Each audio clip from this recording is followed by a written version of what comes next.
후딱 정리한 다음에 후기 얘기하고 1시간 정도 만에 끝낼 수 있으면 끝내고 좀 더 후기 길어지면 더 떠들고 뭐 이런 식으로 정리를 할게요.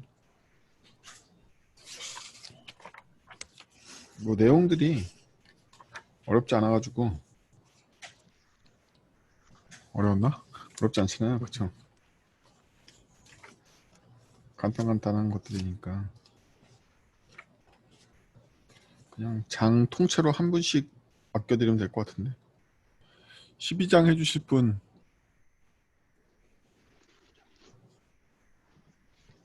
12장이 제일 쉽잖아요, 그쵸?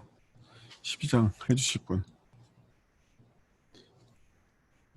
13장은 어려운 거니까 멀티스레드라서 이건 선생님한테 맡기기로 하고요. 14장은 뭐 별거 아니죠. 함수형의 실질적인 적용을 어떻게 해야 되나에 대한 내용이고요. 12장은 함수형이 어떻게 커맨드 패턴을 대체하는가. 반대지.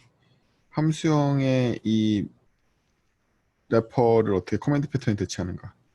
뭐 이런 내용들인데, 윤성님한테 12장을 맡겨야겠다. 맞아요. 저요? 네. 아, 12장 부분을 보면은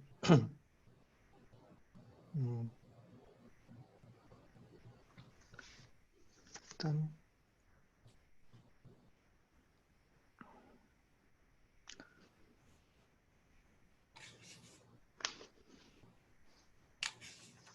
오늘은 토론 주제보다도 오히려 본인이 생각했던 거나 책에 대한 내용 요약도 좋고, 많은 분들이 마지막이라고 분명히 안 읽어왔을 거거든요. 시켜줘도 되고, 제가 되도록이면 공부해 오셨을 것 같은 분한테 시킬게요. 그러면 그냥 좀 제가 이해 수준이 높진 않은 관계로 뭐 제가 이해한 눈높이에서 얘기를 좀 해가고 부족한 부분이 있으면은 이렇게 다른 분들이 뭐 이렇게 설명을 부과해 주셔도 좋을 것 같고요. 일단은 저는 앞부분에 이제 부수효과 컨텍스트 가둔다는 부분 읽을 때 결국은 이제 이때까지 저희가 해왔던 것처럼 값을 밖으로 이렇게 함수형 처리를 하면서 밖으로 리턴 받은 거를 쓰는 방식이 아니라 저희가 쓰고 싶은 형태를 뭐 인자로 넘겨서 대신 처리하게 하는 방식으로 해야 이런 처리를 이어나갈 수 있다. 이런 때까지 썼던 그게 모나드의 방법인지는 모르겠는데 내가 직접 처리하는 게 아니라 함수의 위임에서 하고 싶은 처리를 보내는 방식. 그래서 컨텍스트 안에 내가 그 컨텍스트 안에 있는 값을 가져와서 처리하는 게 아니라 오히려 그 컨텍스트 안쪽에다가 처리할 수 있는 내용을 밀어 넣어 준다. 그 부분이 맹 대표님이 말씀하신 뭔가 처리를 객체화시켜서 커맨드로 넣어준다? 그렇게 보면 좋을까? 이렇게 생각을 했는데 이 부분에 대해서 좀 저는 아직까지는 그 커맨드 패턴이라는 그거에 구체적인 거를 캐치하지는 못했거든요. 일단은 뭐 여기 책에는 그대로예요. 커맨드 패턴도 하고 싶은 일을 함수에 가둬두면 네, 함수를 호출하기 전까지는 실행되지 않을 거잖아요. 네, 그런 면이 있고, 또 한 가지는 함수를 호출할 때마다 실행할 거잖아요. 네, 그래서 함수에 가두지 않은 명령문은 코드가 실행되는 순서에 따라서 한 번만 확 실행되고 끝나고, 그 통제도 저희가 불가능한데, 함수에다가 저희가 원하는 문을 넣어두면 원하는 시점까지 지연시키거나 여러 번 실행시키거나 이런 게 가능해질 거잖아요. 네. 사실 그런 행위 전체가 다 커맨드 패턴을 꿰뚫는 거라서 그냥 편의상 네. 커맨드 패턴이라고 불러드린 거고, 이 책의 12장에서 사용하고 있는 기법도 보면 내가 하고 싶은 일이 있어. 난 이걸 함수에 넣어둘 거야. 이거잖아요. 예. 그러면 나는 내가 하고 싶은 일 대신에 하고 싶은 일을 감싼 함수를 넘겨줄 테니까 네가 원할 때 네가 원하는 만큼 호출해서 그걸 실현해. 뭐 이런 거죠. 아니 제가 뭘 설명드린 거냐면 커맨드 패턴이 와닿지 않는다는 얘기에서 뭐 대단한 얘기가 아니라는 거예요. 그냥 책에 있는 내용 그대로 얘기해 드린 거지. 계속 하시면 됩니다. 그리고 예, 그 482페이지에 보면은 이제 효과 구현하기 부분에서 봤을 때는 뭐 옵저버블 얘기가 나오고 그리고 보면은 그 다음 484페이지에 보면 on success나 on failure나 on empty 이 부분 그러니까 for each 문 안에 들어가는 그 인터페이스들이 보면은 결국은 그 옵저버 패턴에 나오는 그 알림을 받을 구독자라고 하면 정확한지 모르겠는데 결국은 그 패턴의 모습을 가지고 있다라는 생각이 들더라고요. 그래서 제가 얼마 전에 또 RX 코틀린인가 그거 책을 좀 봤었는데 약간 좀 보다가 다 읽지 못했는데 거기서 구현하는 그 내부에 구현되어 있는 구독자가 가지고 있어야 될 인터페이스들을 여기서 그대로 가지고 있더라고요. 그래서 그런 효과를 이제 뭔가 처리를 이어나가려면은 함수형에서 처리를 이어나가려면은 그런 알림 형태랑 결국은 메시지 통신이니까 이 구독이랑 뭐 옵저버 패턴 그거를 계속 만들어 나갈 수밖에 없다라는 그렇지 않나라는 생각이 들었는데 이 부분에 대해서도 좀 저는 명확하게 정리된 게 아니어서 다른 분들 의견을 한번 그러니까 객체 협력을 함수형으로 뭔가 하는 것처럼 메시지를 주고받아서 다른 인스턴스가 그걸 받아서 뭘 하게끔 하려고 그러면은 결국은 그런 인터페이스가 있어야 되고 그게 성공, 실패, 뭐 비어 있을 때 그 세 가지일 수밖에 없지 않나라는 최소한의 인터페이스가 이 정도지 않나 그런 느낌으로 읽었습니다. 아직 많이 남았어요. 12장. 네. 그리고 다음에 이제 데이터 읽기 쪽으로 가면은 이 부분은 전 예전에도 좀 많이 궁금했었던 부분이었는데 함수 처리야 내가 값을 주고 그걸 받는 게 내가 통제권 안에 들어가 있지만 사실 입력이라는 부분이나 그런 부분들은 미리 알기 어려운 부분들이어서 이런 걸 어떻게 처리하냐 궁금했었는데 보니까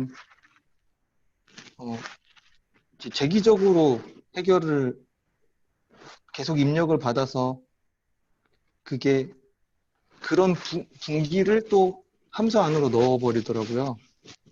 그래서 487페이지에 밑에 보면은 뭐 리드 스트링 같은 걸 할 때 뭐 입력이 없거나 있으면은 뭔가 그거에 따르는 뭐 페어 it에다 넣어주고 읽은 걸 넣어주고 다시 컨텍스트를 디스에다가 넣어서 다시 재기적으로 할 수 있게 다음번 재기 스택에 넘기더라고요. 그래서 이거는 앞에서 일관되게 설명해 놓은 방식, 공제기 방식을 위해서 IO도 이런 식으로 해가는구나. 근데 이제 여기서 읽으면서 결국은 나중에 보면은 이게 이런 방식이 권장하지 않는다라는 부분들이 있더라고요. 조금 페이지가 갑자기 좀 넘어가긴 하는데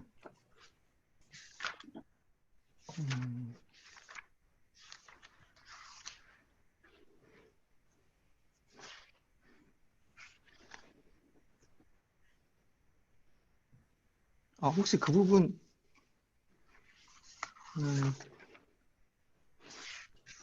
그 부분 있지 않나요? 이 IO를 이런 방식으로 구현하는 걸 권장하진 않는다라고 했는데 그 14장이었는데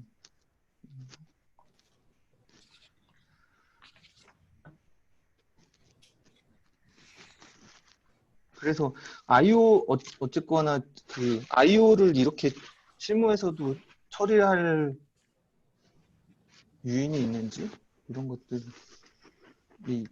궁금했었습니다. 혹시 아시는? 상대방이 대답 안 해줄 것 같으면 찍어서 물어봐야 돼요. 그러면은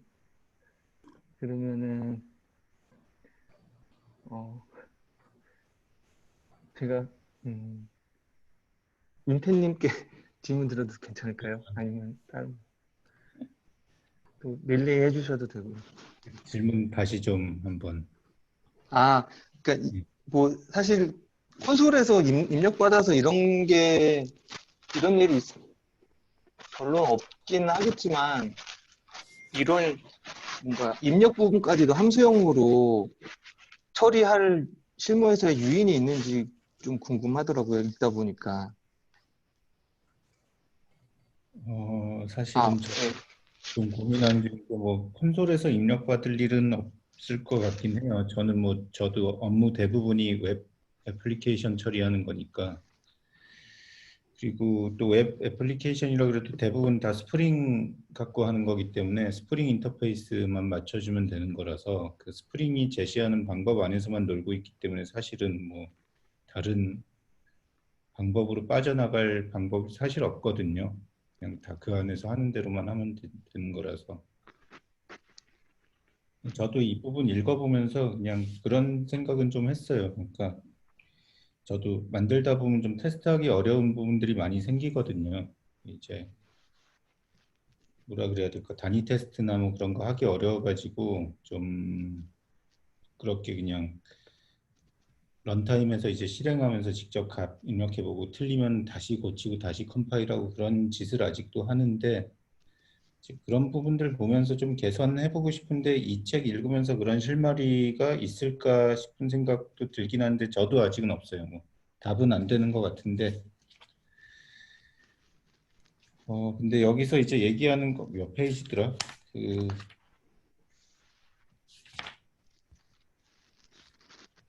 뒤에 이제 이게 테스트 할 수가 없다 그런 부분이 있긴 하거든요. 그게 어디였지? 앞인가?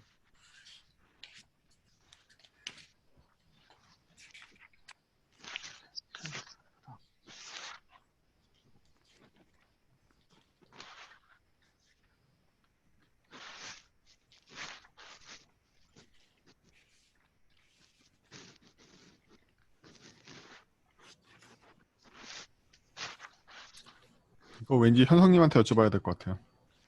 네, 현성님 실무에서 좀 해보시고. IO를 이 파이프라인으로 만들어서 적용하신 예가 있어요? 없어요. 네. RX 쓰시잖아요. 예, 그러니까 RX를 설령 쓰더라도 이런 식으로 쓰진 않죠.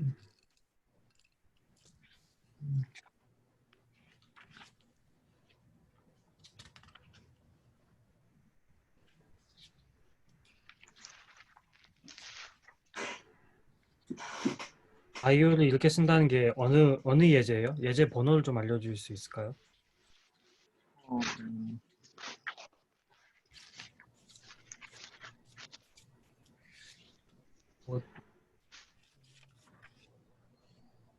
뭐 딱히 얘기하자면 12장의 495페이지까지의 모든 예제라고 할 수 있죠. 실제로 리더를 이용해서 프롬프트 입력을 받든 콘솔 입력을 받든 파일 입력을 받든 다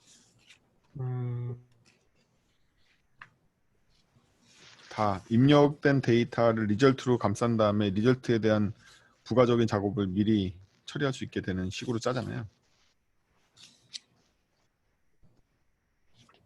즉 입력 자체를 리절트에다 가뒀으니까 리절트에 대한 맵 함수를 쭉 전개해도 레이지 에볼루션이 일어날 테니까 예약된 작업을 걸어놓는 뭐 그런 느낌으로 짜는 거죠.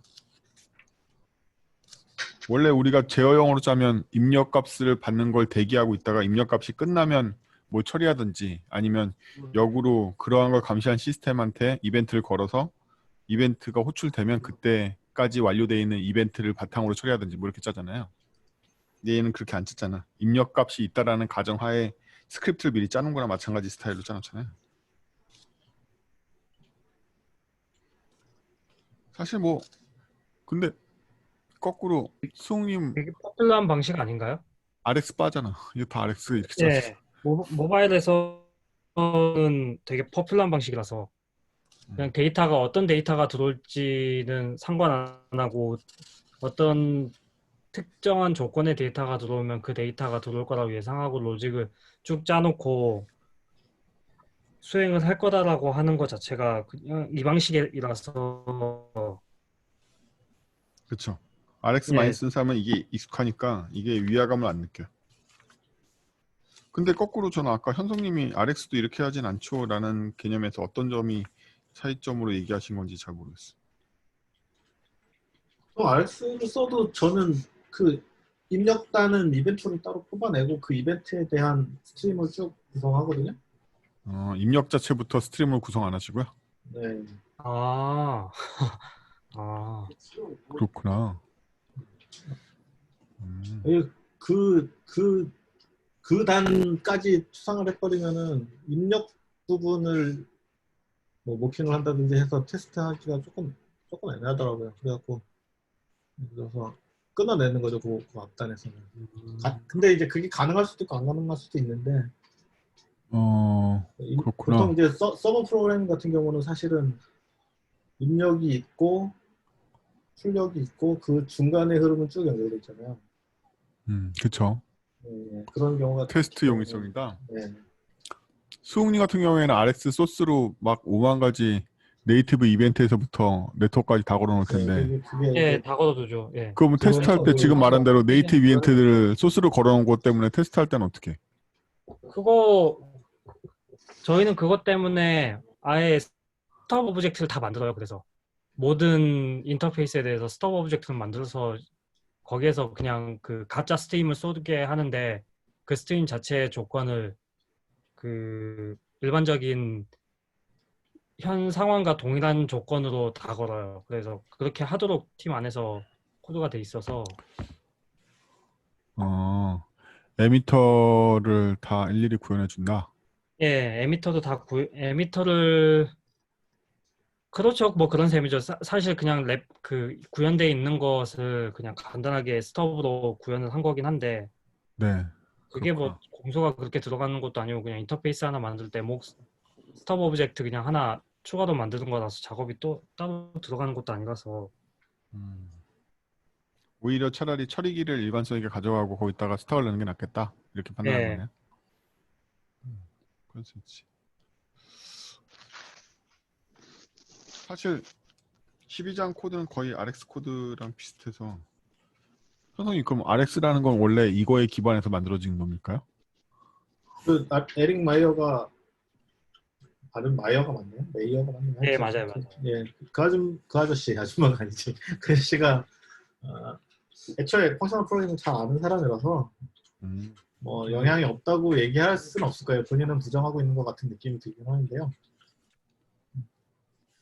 모나드를 알고 있으니까 그 사람은 모나드 스트럭처 안에 잘 가둘 수 있다는 거는 이미 하스켈에서 1996년, 93년 정도죠. 모나드 가이오가 도입된 게 그때쯤부터 유명해졌거든요. 그래서 그 이후에 이미 펑셔널 프로그래밍이나 프로그래밍 언어를 한 사람들은 이제 이 구조가 유용하다는 건 알고 있었을 거고 그거를 이제 임페러티브 랭귀지에 도입하려는 시도를 안 했거나 했는데 반향이 없었겠죠 아마. 이제 C샵에 도입되면서 히트를 친 거죠. 때마침 그때쯤에 또 하나는 이벤트 드리븐으로 뭔가를 하는 게 많이 또 웹하고 관련이 있겠죠 아무래도.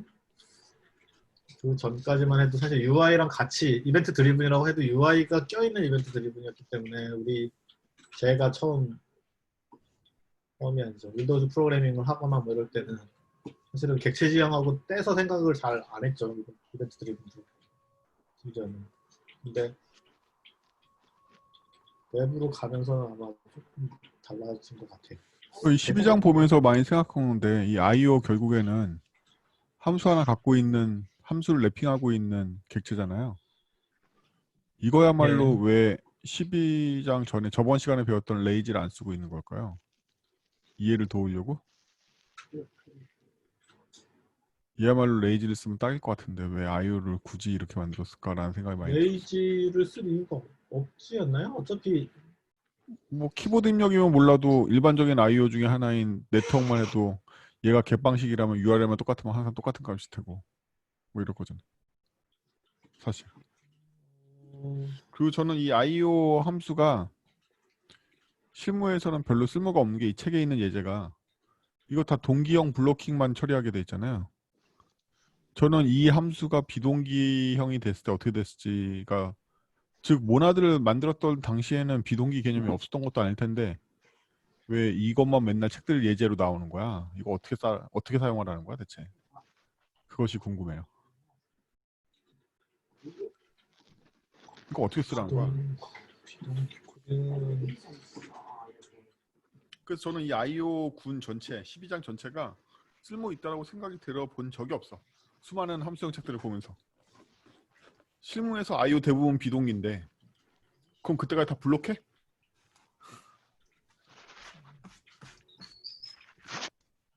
일단 이게 가장 제가 12장뿐만 아니라 거의 모든 책들에서 함수형에서 다루고 있는 모나드 시리즈가 탐탁치 않거나 실무에 쓸 수 없는 이유라고 생각을 해요.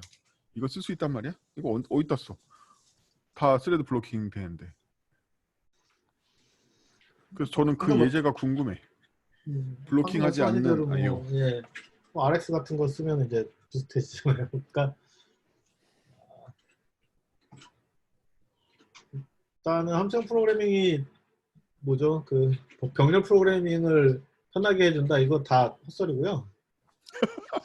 네, 분명히 얘기하는데 헛소리예요. 절대로 안 편합니다. 뭐 그럴 수도 있고 안 그럴 수도 있는데 헛소리라고 얘기하면 안 되지. 그럼 안 되지만 하여튼 그러니까 함수형 프로그래밍의 핵심은 사실은 합성성이에요. 컴포지셔널리티라고 할까요? 그 다른 거는 다 그냥 부수적으로 굳이 구차하게 좀 왜 다른 사람도 안 쓰려고 그러니까 함수는 뭐 알아보기 힘들고 느리고 뭐 하고 뭐 하지 아마 이러니까 이유를 찾으려고 막 고생을 했던 거고 심지어는 뭐 1990년대에 나온 함수형 프로그래밍 되게 유명한 그 Y 펑셔널 프로그래밍 메터스라는 논문이 있는데요. 폴 휴덕이라는 사람이 있어요. 거기도 그 얘기가 첫 장에 나와요. 그 함수형 프로그래밍을 얘기할 때 보통 뭐 병렬 처리가 잘 되고 어쩌고 저쩌고 이런 소리 하는데 되게 구차한 얘기고 실제로 그렇지 않다. 뭐 예를 들어서 하스켈로 대규모 동시성 프로그래밍을 잘한 코드 저 잘 모르겠어요. 잘 들어본 적이 없어요. 그러니까 있겠죠. 없다고 하면 안 되고 있겠죠. 근데 제가 잘 모르는 걸 텐데 그러니까 근데 그 기본 패턴 자체는 합성성을 살리는 패턴 자체, 모나딕 패턴 자체는 사실은 그 연산의 그 모나딕 롤을 만족하는 연산만 만들어낼 수 있으면은 다 성립하는 거잖아요. RX에서 그게 유용하게 쓰일 수 있는 이유도 사실은 RX에서 제공하는 오퍼레이터들이 이미 그 모나딕 패턴을 만족하는 합성성을 다 제공하고 있기 때문이고 그런 측면에서 그런 측면에서 오히려 더 유용성이 좋은 것 같고요. 병렬 처리가 쉬워서 그런 게 아니라 추상화가 좀 하기 쉬워서 그런가요? 추상화 쉽다는 것도 좀 그렇지만 좀 추상화 여지가 좀 있어가지고. 그러니까 그 병렬 처리에서의 추상화는 잘 모르겠고요. 그렇지 않아요? 그러니까 그 시퀀셜한 로직을 여러 작은 함수를 사용해서 컴포지션하는 식으로의 추상하는 펑셔널 프로그래밍을 하면 확실히 편한 면이 있죠. 근데 그거를 병렬화 할 때는 그 병렬화 로직을 펑셔널하게 기술하는 것 자체가 되게 애매한 문제가 돼버리잖아요. 그러니까 아니면 이제 완전히 그렇게 되는 거죠. 로직 자체는 시퀀셜하게 내가 시퀀셜이 아니라 그냥 펑셔널 프로그램으로 기술을 했는데 컴파일러가 알아서 지가 막 트랙에다가 할당을 해주는 거죠. 왜 어떻게 해든 값만 제대로 계산해주면 되는 거니까. 근데 이제 그게 다 좋은데 그것도 I/O가 들어가면 역시 깨지기 시작할 수밖에 없는 게 I/O는 시간적인 선호 순서라든지 뭐 ABA 뭐 이런 문제들이 생기잖아요. 그러니까 네. 예, 거기서 메모리 모델이 필요할 수밖에 없어져요. 실제로는. 시간을 고려한 어떤 수학적인 모델이 있어야 된다는 거죠. 함수형의 그거를 컴포지션이 좋은 이유가 뭐예요? 객체지향보다?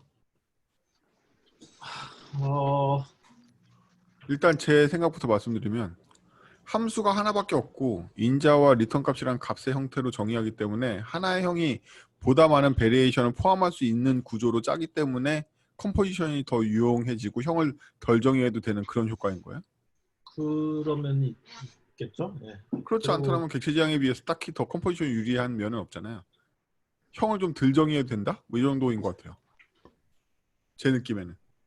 그러니까 뭐 예, 뭐 컴포지션을 하는 뭐 뭐랄까 기본 오퍼레이터들이 이미 그 충분히 많이 만들어져 있다. 뭐 이런 수준일 수도 있죠. 실무에서.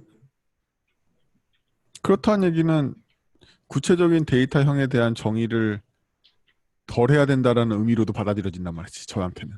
왜냐하면 객체지향의 형들은 훨씬 더 세부적인 모델링을 포함한 형이 되어 있으니까 범용적으로 쓰기 어려워서 컴포지션 잘하면 형을 더 많이 정의해야 된다라는 뜻으로도 들린단 말이에요.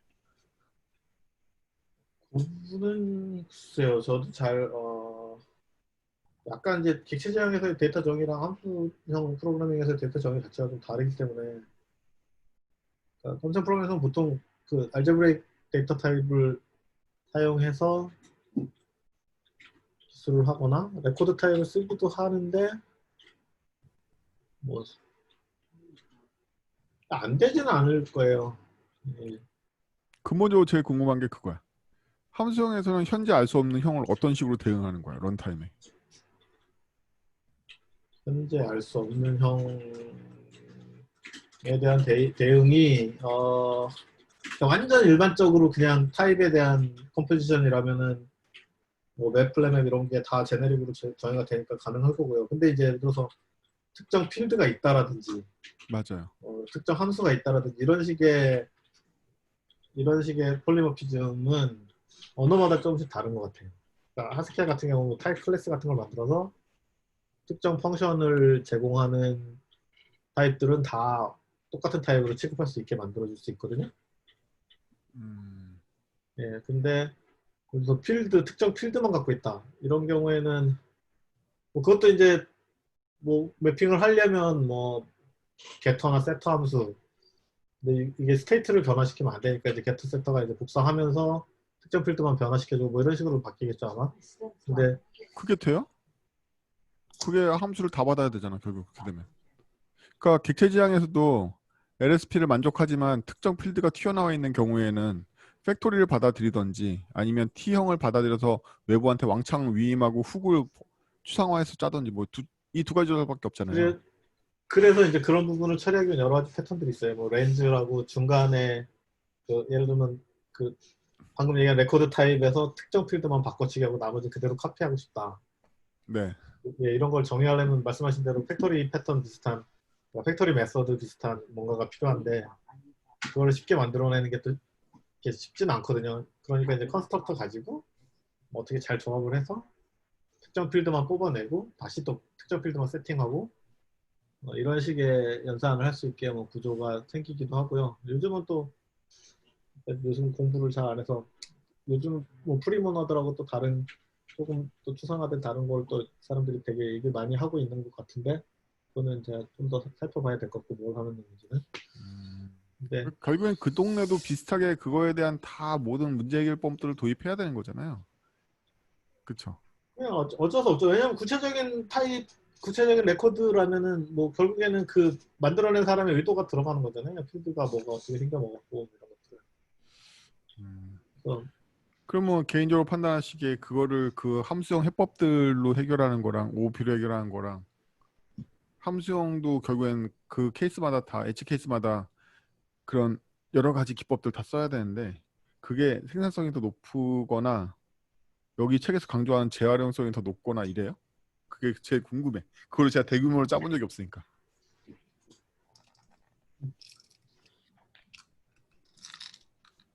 글쎄요. 저는 개인적으로는 아니라고 생각하는 쪽이긴 한데요. 그러니까 그렇게까지 모든 걸 다 함수형으로 할 때 더 생산성이 좋다라고 얘기하기는 어렵지 않나라고 생각하는 쪽이에요. 뭐 단언할 수는 없죠. 뭐 저도 뭐 큰 개발을 해본 사람은 아니라서. 일단 12장 그 정도로 정리하고요. 네. 이제 벡터 모델로 갈 생각이에요. 12장 뒷부분은 뭐 많이 건너뛴 느낌이 있긴 한데 IO 조합하기 부분이 사실은 앞에 IO를 떠드는 부분이 중요한 게 아니라 뒤에 IO 조합하기가 더 이 장의 주인공이에요. IO 조합하기 보시면 뭐 2개 이상의 람다를 받아들이는 IO들은 사실 if 분기를 의미하는 거고 리피트를 받아들이고 있는 이 IO의 함수는 루프를 의미하는 거죠. 그러면 분기하고 루프를 만들 수 있으니까 사실 우리가 IO에다가 원하는 것들을 가두기만 하면 여기에 있는 연산들을 통해서 제어문을 완전히 대체해서 없애버릴 수 있겠죠. 그렇게 되면 함수 내부에선 쭉 돌고 특히나 510페이지 같은 데 보면 아예 대놓고 커멘트 패턴의 인보크가 아예 등장해 버렸네요. 그렇죠? 그래서 인보커가 등장해서 각각의 인보커들이 그 서브 타입에 따라서 제어를 하고 있잖아요. 이 제어로 보이시죠? return, suspend, else 이게 제어 구문으로 보이시죠? 문장 하나하나 실행될 때 어떤 제어를 할 건지를 결정하는 거거든요. 여기서 한 발짝 더 나가면 이제 CPS, 이미 CPS죠. 예, 컨티뉴에이션 가지고 돌아가고 있는 CPS인데 대부분의 인보커는 마지막에 구현하게 되면 CPS가 돼요. 제어를 통제해야 되기 때문에 하나하나 IO를 실행할 때마다의 상태에 따라서 전진할지 말지 회전할지 말지를 결정하게 되는 CPS 상태로 바뀌고 그 여러분들 코르틴 짜시면 서스펜드 함수 하나당 CPS 블록 하나씩 만들어지는 거라서 이거 IO 함수 하나 감싼 거랑 똑같은 구조라서 그 개념으로 보시면 이 장을 완전히 이해하셔서 이 뒷부분을 이해하시는 게 코틀린에 있는 코르틴 이해하시는데 굉장히 도움이 안 된다 돼요. 안 된다라고 말씀드릴 수 없어요. 얼마나 직관적으로 보이냐라고 얘기를 하면 이게 참 모순된 건데 코르틴이 잘하는 사람이 12장을 보면 이게 코르틴의 구조라고 보이는데 12장을 잘하는 사람이 코르틴의 구조가 잘 보인다고 얘기할 수는 없어. 도움이 되는 거야 안 되는 거야 어쨌든. 근데 그거 관련해서 그 궁금한 게 하나 있었는데요. 네. 508페이지에 트램폴리닝 얘기 나오면서 네.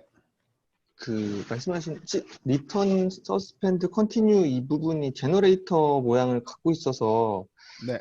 그러니까 함수형이랑 나중에는 그런 궁금증이 생기더라고요. 그러니까 함수형이랑 제너레이터가 함수형에서도 보면은 약간 스트리밍 처리처럼 하나하나씩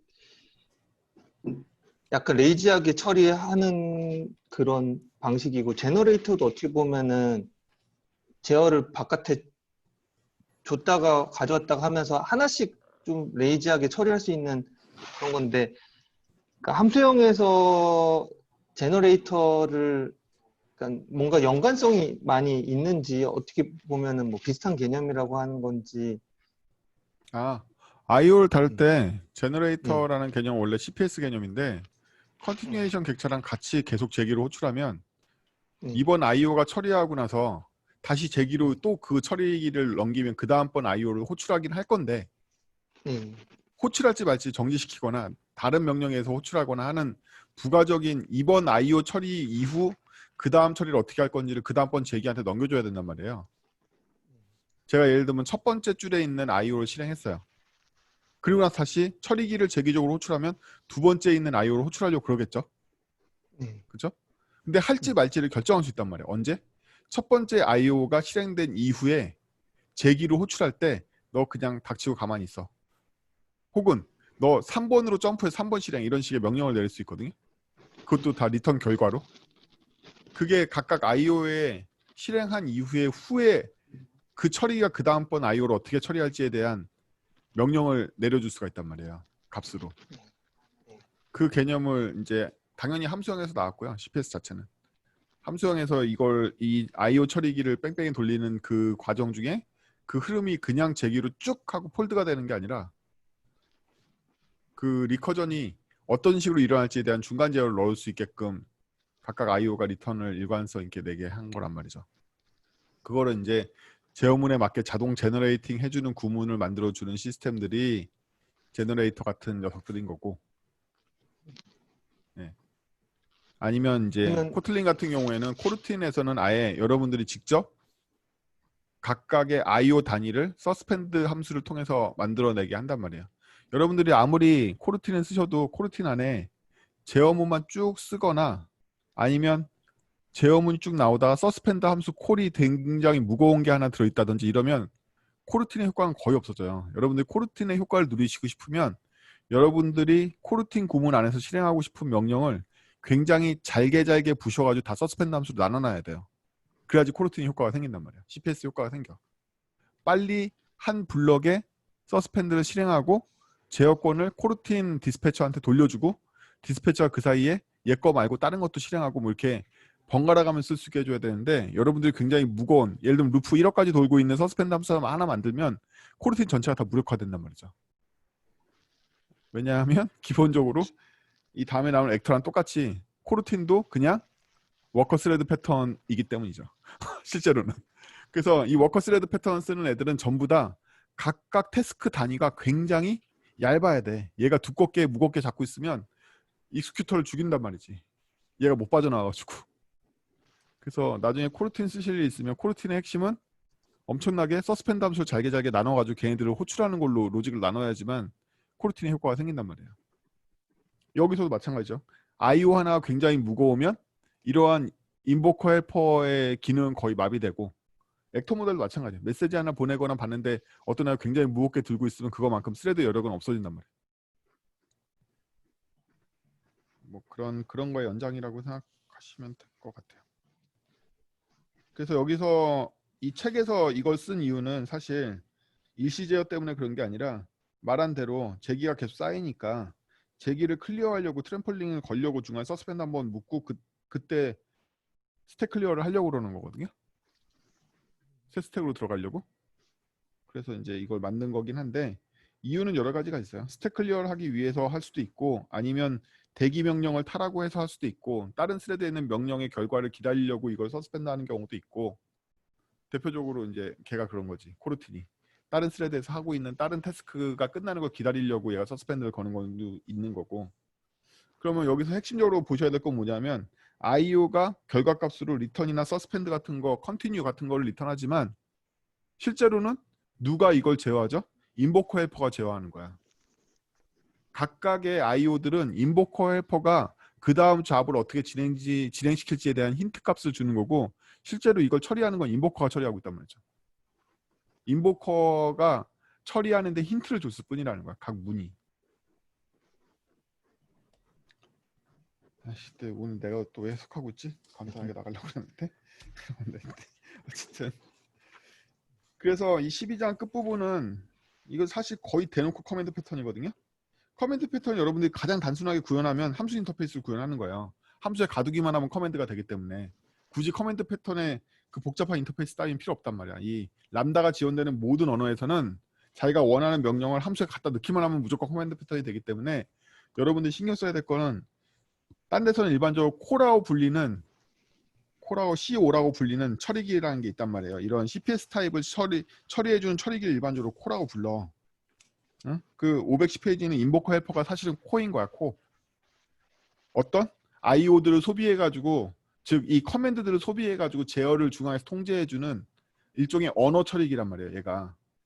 그래서 마법사 책에서는 이 구조를 더 확장해가지고 가상 머신을 만들고 명령어 처리기를 만든 다음에 거기다 명령을 끼워 넣어. 함수로. 그래서 컴퓨터가 돌아가. 이렇게 만든다고. 사실 이거 완전한 컴퓨터, 완전한 컴파일러잖아. 지금 이거 보면. 인보커 헬퍼가 완전한 컴파일러를 안 보이세요? 우리가 알고 있는 제어 3단계 제어 구조를 다 지원하고 있잖아요. 얘가. 얘를 잘 이용하면 우리는 완전한 컴파일 런타임 명령 해석기를 만들 수 있다고. 근데 현대 명령 처리기들은 이걸 내장하고 있는 경우가 많아요. 언어 처리 수준에서. 이미 파싱하거나 컴파일할 때 이렇게 명령을 적재해두고 내부에 이 구조를 쓰는, 그러니까 이게 제가 더더군다나 이 장이 별로 이렇게 와닿지 않는 게, 이 정도는 현대 언어기가, 언어 처리기가 그냥 인터프리팅만 해도 이렇게 저장을 해. 아예 여러분들이 짜신 명령 한 줄 한 줄을 다 그냥 이렇게 저장한다고 이미. 그리고 언어 수준에서 이걸 풀어주는 기능들이 이미 막강한 게 있어. 그래서 굳이 이렇게 한 줄 한 줄 우리가 정성스럽게 함수에 포장하지 않아도 언어가 이걸 다 해줘 이미. 그러다 보니까 많은 함수형 잘하시는 분들도 그냥 제어문 시스템에 있는 제너레이터 그냥 써버리고, 왜 더 빠르거든. 언어가 처리해주기 때문에. 제너레이터 1도로 나눠져 있는 IO 구간이 더 빠르단 말이에요. 우리가 이거 함수 감싼 것보다. 만들기도 훨씬 더 쉽고, 쓸데없는 함수를 감싸는 과정이나 인보컬 작성하는 과정이 없어. 언어 내장으로 다 처리해줘. 그래. 어쨌든 이건 다 여러분들이 CPS 이론과 CPS에 숙달됐을 때 할 수 있는 얘기인 거고요. 이 책에서는 CPS를 거의 안 다루고 여기 잠깐 맛만 나오고, 그것도 트램폴린 때문에 나오고 이래서 깊이 안 다루기 때문에 약간 아쉬운 점이 있는데, 그런 얘기였어요. 그래서 들으셨던 그 의문들은 대부분 그런 거라서 그렇습니다. 13장 액터를 토론하고 싶으신 분, 액터는 난 참 궁금하다. 없으면 건너뛰어. 액터는 앞으로 안 쓰실 거잖아요. 그렇죠? 쓰실 거예요? 액터 쓰실 분 안 계시잖아. 액터 안 쓸 거니까 건너뛰어. 벡터는 메시지를 보내는 단위가요, 스레드 단위가 아니라 머신 단위로 늘릴 수도 있고, 메시지 브로커를 작성한 방법에 따라서 얼마든지 여러 컴퓨터로 늘릴 수가 있기 때문에, 야, 그래도 감당하나요, 선생님? 벡터를 거기까지 늘려도? 그 딜레이 뭐 이런 것들, 어쨌든 얘는 멀티 스레드 모델이고 벡터를 수시라는 쪽도 스레드이기 때문에 블로킹 당하지 않아, 블로킹이 스레드 단위로만 당하기 때문에 이 메시지를 보내고 있는 여러 벡터들을 아예 분산 머신으로 나눠가지고 그 머신들이 다 이 중앙 매니저한테 통보하면 걔가 결국엔 단일 저장소로 모아주거나 뭐 이런 기능들이 있어요. 그럼 그 사령탑이 되는 애가 부하를 받긴 하지만 중간에 이 큐 시스템이나 서클 큐 같은 거 넣어놓으면 메시지를 이제 순차 처리도 가능하고 자기 병목에 맞게 백프레셔도 가능하기 때문에, 그러면 이제 액터 쓰면 뭐가 좋냐? 여러분들이 초대형 규모로 동기화가 필요한 무슨 시스템 운영하고 계신다고 생각해봐요. 그러면 걔네들이 다 일련 번호가 일치해야 돼. 그래서 시스템이 10개가 돌고 있는데 얘네들이 부여받고 있는 일련 번호의 유일성이 보장돼야 돼. 그럼 어떤 한 놈이 계속 발급했다는 얘기잖아요. 그럼 이때 여러분들은 뭘 선택하냐면 데이터베이스의 로우 아이디, 오토 인크리지먼트 이런 거 쓰려고 그런단 말이에요. 아니면 다 포기하고 글로벌 UUID를 생성해서 쓸래, 뭐 이런 걸로 선택하신단 말이죠. 근데 이런 액터 서버가 하나 있으면 액터 시리얼라이저가 모든 애들의 메시지에 대응해서 응답해 줄 때 너는 3번, 너는 7번, 너는 6번 이렇게 준단 말이지. 그래서 대표적으로 이벤트 소싱하는 시스템들이나 이런 데서는 다 이벤트의 일련 번호를 그 분산 시스템 내에서도 고유하게 유지해야 되니까, 이때 부하를 어떻게 분산하고 중앙 키 서버를 어떻게 관련해서 가져가지 할 때 더 정확하게 얘기하자면 귀찮아서 아카를 쓴단 말이에요. 귀찮아서. 이거 자기네들이 만들려면 너무 힘드니까. 그리고 이거 정도면 어느 정도 많이 버티거든요. 진짜 노드 20개, 30개까지는 한 대의 컴퓨터가 계속 버틸 수 있을 거예요. 뭐 그런 일이 있지 않은 이상 잘 안 쓰죠? 그 정도의 일을 하고 계시진 않잖아요. 그런 정도의 글로벌 UUID가 필요한 일을 하고 계시진 않잖아요. 그리고 그렇게 짜셔도요, 그냥 돈 많으면 오라클 엑사바이트 한 대 갖다 놓으면 다 해결돼요. 네, 괜히 이런 거 만들어 봤자다. 제가 실무에서 느낀 점은 그냥 오라클 엑사바이트 하나 갖다 놓으면 다 해결돼. 그냥 렉에다 한 2개만 꽂아 놓으면 다 해결되거든요. 이거 아카로 미친 듯이 구현해도 걔 못 이겨. 그래서 저는 더욱더 아카 모델이 크게 이렇게 매력을 잘 못 느껴요. 현성님 이거 아카 어디다 써요? 스칼라 하면 현성님, 스칼라 하면 아카. 저도 잘 모르겠어요. 아카 실무에서 제가 지금 말한 키 발급 서버 외에 쓰는데 봤어요? 저는 아카 써도 키 발급 서버로 쓰는 거밖에 못 봤어요. 아카가 하부 구조로 돼 있는 케이스는 좀 있고요. 스트리밍 이벤트 스트리밍 시스템에서 음. 거기에는 아마 말씀하신 그런 요소들이 다 들어가 있겠죠. 그 이벤트 간의 일련 번호라든지 네. 시간에 따른 처리라든지 뭐 그런 걸 근데 그런 활용해야 경우에도 이벤트 소싱 프로그램에서도 1년 번호 관리에만 쓰지 그 이외의 시스템은 그냥 각각이 알아서 가져가던데. 아카 스트림이라고 아카 위에 그 RX 스트림 비슷한 이벤트 스트림을 구현한 게 있어요. 아, 그거를 사용한다든지 네, 뭐 리얼 어플리케이션은 글쎄요. 아무튼 그냥 제 생각에는 여러분들 아카 구조가 제법 이 책에서 자세하게 나오는 편이거든요. 진짜 아카 책들 말고는. 다른 코트린 책에서도 아카가 아니라 이 액터 다뤄요. 왜냐하면 코르틴으로 아카 구현하는 예제가 코트린 인액션이었나 노란 책이었나 거기에 있어요. 있는데 지금 말한 것 같은 그런 전체 스레드나 전체 머신에 대한 일관성을 보장하는 로직 뭐 이런 거 아니면 쓸 일이 있나? 잘 모르겠네. 그거 쓸 일이 있을 때 이거 기억하시면 좋아요. 아까 그런 데 쓰는 거였지 뭐 이런 거. 그래서 제가 알고 있는 사례 중에는 예전에 제가 같이 협업했던 게임 회사 중에 여러분들이 개발하시는 그 거의 대부분의 모든 것들보다 게임 개발이 더 어렵잖아요. 리얼타임이기도 하고 일단 돈 걸려 써서 애들이 지랄하고 맨날 해킹 서버 들어오고 이러니까 더 어렵단 말이에요. 걔들 프로토콜 바닥까지 파가지고 어떻게든 뭐 하려고 그러잖아. 근데 걔네들 키발급 서버가 그 입장 서버가 따로 있잖아요. 코레일이나 이런 거 예약할 때 입장 서버 따로 만드는 거 아시죠? 입장 서버만 따로 만드는데 게임 서버는 기본 사양이 입장 서버를 따로 만드는 거야. 걔가 일단 티켓 발급해주면 티켓 확인해서 끊어가지고 들어오고 아니면 계속 입장 서버로 큐로 보내버리는 게 기본이거든요. 게임 서버는. 그거 구현할 때 아카 쓴 적 있어요. 그거 구현할 때 아카 써봤어. 왜냐하면 티켓 넘버의 일관성을 부여하고 해킹 방지하려고. 저는 웹서버 구현할 때 가장 어려운 주제는 세션 변조 공격을 여전히 우아하게 해결할 수 없다는 거예요. 제가 여러분들 중에 세션을 매 리퀘스트마다 바꿔주는 진정한 세션 공격을 회피하는 서버를 구현해 보신 분이 있는지 궁금해. 이 많은 경력자분들 중에. 인태님 세션 고정 공격 안 당해요? 이번 리퀘스트하고 그 다음 리퀘스트하고 똑같은 세션 키 아니야. 맨날 달라져 정말로? 그거 구현할 수 있어? 나 이거 구현한 서비스 거의 못 봤어. 세션 키 맨날 똑같단 말이지. 그럼 세션 고정 공격 되는 거잖아. 다들. 종민님은 세션 고정 공격을 피하는 서버를 만들어 보신 적 있어요? 그 누구라도 있으세요? 제가 아직까지 사례를 본 적이 없어요. 세션 고정 공격이 다 돼. 안 되는 애들 못 봤어. 그걸 피하려면 리퀘스트 때마다 세션이 바뀌어야 되는데 세션 키를 바꿔가지고 계속 리퀘스트를 해야 되는데 문제는 제가 브라우저에 탭 2개를 열면 1번 탭은 새 세션 키를 받았지만 2번 탭에서는 올드 세션 키를 가지고 통신하려고 그러면 2번 탭이 깨질 거 아니야. 그럼 2번 탭을 깨트릴 때 세션과 물려있던 아이디를 다 로그아웃 시키면 1번 탭도 깨져. 그래서 대부분 안 해. 그냥 세션 다들 고정시키고 있단 말이죠. 근데 우리 보안 수업 받으면 제일 먼저 받는 수업이 세션 고정 공격을 회피하라잖아. 그건 정말 단일 브라우저에 단일 탭밖에 안 쓸 때밖에 안 된단 말이에요. 현실에서 그걸 구현한 사례를 본 적이 없어. 그래서 제가 궁금해서 큰 회사들 사이트 가보면 세션은 다 고정돼 있어요. 그래서 그런 걸 잘 모르겠어. 그래서 서버 개발 아직 잘 모르겠더라고. 제가 배웠던 보안 이론들을 만족시키는 그런 종류의 프레임워크들이 아직 없어. 저는 스프링 같은 거 쓰면 알아서 다 회피해 줄 것 같았지만 하나도 안 해주고 뭐 그러더라고. 14년 건너뛰고 14장 같은 경우에는 단편적인 예제들을 모아서 XML 파서가 점진적으로 개선되는 걸 보여주잖아요. 그럼 우리 점진적인 개선을 다 건너뛰고요.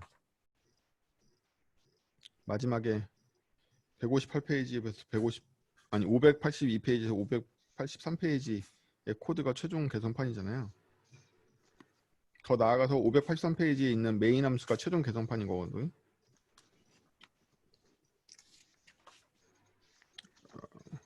이게 좋아 보이세요? 정말로?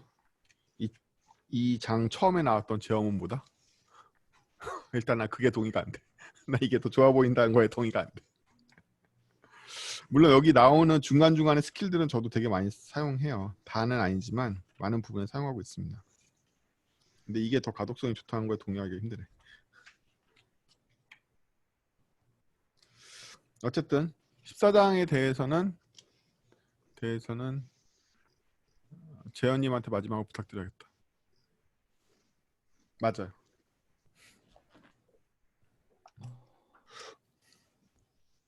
저도 14장 읽고 마지막에 생각했던 게 이게 모든 게 다 함수 안으로 이제 들어가 있으니까 과연 제가 익숙했던 그 이전에 작성했던 코드들이랑 이 함수형으로 완성된 코드가 정말 더 나은 건지를 일단 모르겠고 이게 익숙함의 차이인지 뭐 그게 의문이 들었고요. 더 나가서 그 생각도 안 드세요, 재현님? 이 함수를 감춘 건 좋은데 그 함수가 정말 재활용될까? 그 나 여기 나왔던 함수들이 과연 재활용될까? 이 함수로 나눴으면 재활용되는 게 장점이라고 하는데 정말 이 14장에 나왔던 대로 이 함수를 분리한 그 함수들 말인데 그 함수들이 재활용되는 함수야? 라는 의문이 엄청 들었단 말이죠. 저는 그 이해를 거기까지는 못했는데 이 함수의 재활용이라는 게 왠지 그 맵이나 플랫맵 같은 그런 애들을 그러니까 공통적으로 추상화해 놓은 애들을 자꾸 쓰니까는 그걸 추상화라고 얘기하는 게 아닌가라고 이해했거든요. 그래서 뭐 이런 우리가 실제 비즈니스 로직을 구현할 때 이 함수들은 뭐 거의 특수한 케이스들을 이제 다 함수화하는 건데 그 함수들이 뭐 당연히 이렇게 재활용이 거의 안 될 거라고 생각을 하긴 했어요. 지금 함수형이 아니어도 지금 OOP를 작성할 때도 함수를 그러니까 함수는 아니고 메소드지만 어쨌든 잘게 쪼개서 이렇게 분리를 좀 시켜놓으면 가끔씩 얻어 걸리면서 이렇게 재활용할 수 있는 기회가 생기긴 하는데 이 FP에서도 그거는 좀 마찬가지가 아닐까 일단 그런 생각을 했었어요. 실제로는 어때요, 선생님? 함수용할 때는 이거보다 더 추상화된 상태로 함수 더 잘게 쪼개서 사용해요?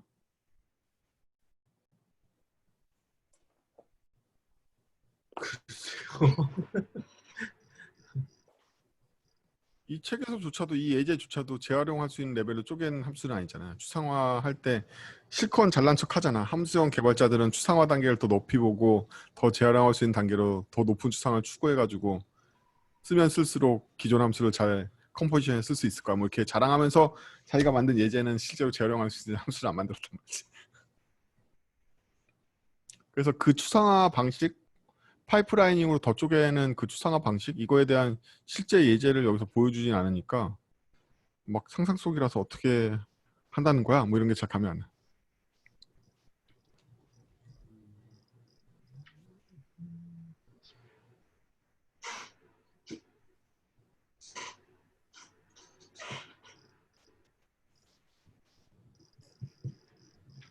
좀 이따 총평을 듣기로 하고, 재현님 그 외에 14장 부분에 있는 기법들 중에 흥미롭거나 재밌었던 부분들.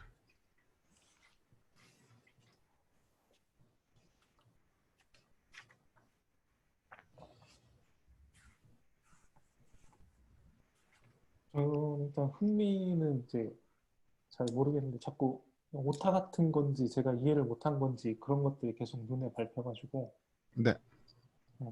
일단 그거 하기 전에 그 14장 마지막으로 이제 정리하면서 한 가지 제가 느꼈던 거는 이제 FP 프로그래밍을 하는데 이 책에서조차도 이제 끝날 때까지 함수형의 뭐 모든 기법을 사용한 건 아니다라고 하면서 이제 5단계를 거쳐와서 마지막 코드를 이제 작성했는데 우리가 실제로 이제 FP를 한다고 하면은 이런 5단계는 물론이고 이 저자가 말하는 그 최종 단계까지도 가야만 FP를 하시는 분들은 이제 만족을 하시는 건지 아니면 이 5단계 오기 전까지 뭐 1단계라도 2단계라도 적용을 만약에 했다고 하면은 그거 자체로도 그냥 의미 있는 코드가 되는 건지 아니면은 그 정도만 한다고 하면은 차라리 안 하는 게 나은 수준인 건지 뭐 이런 게 좀 많이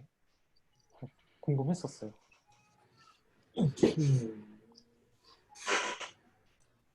어떻게들 생각하세요?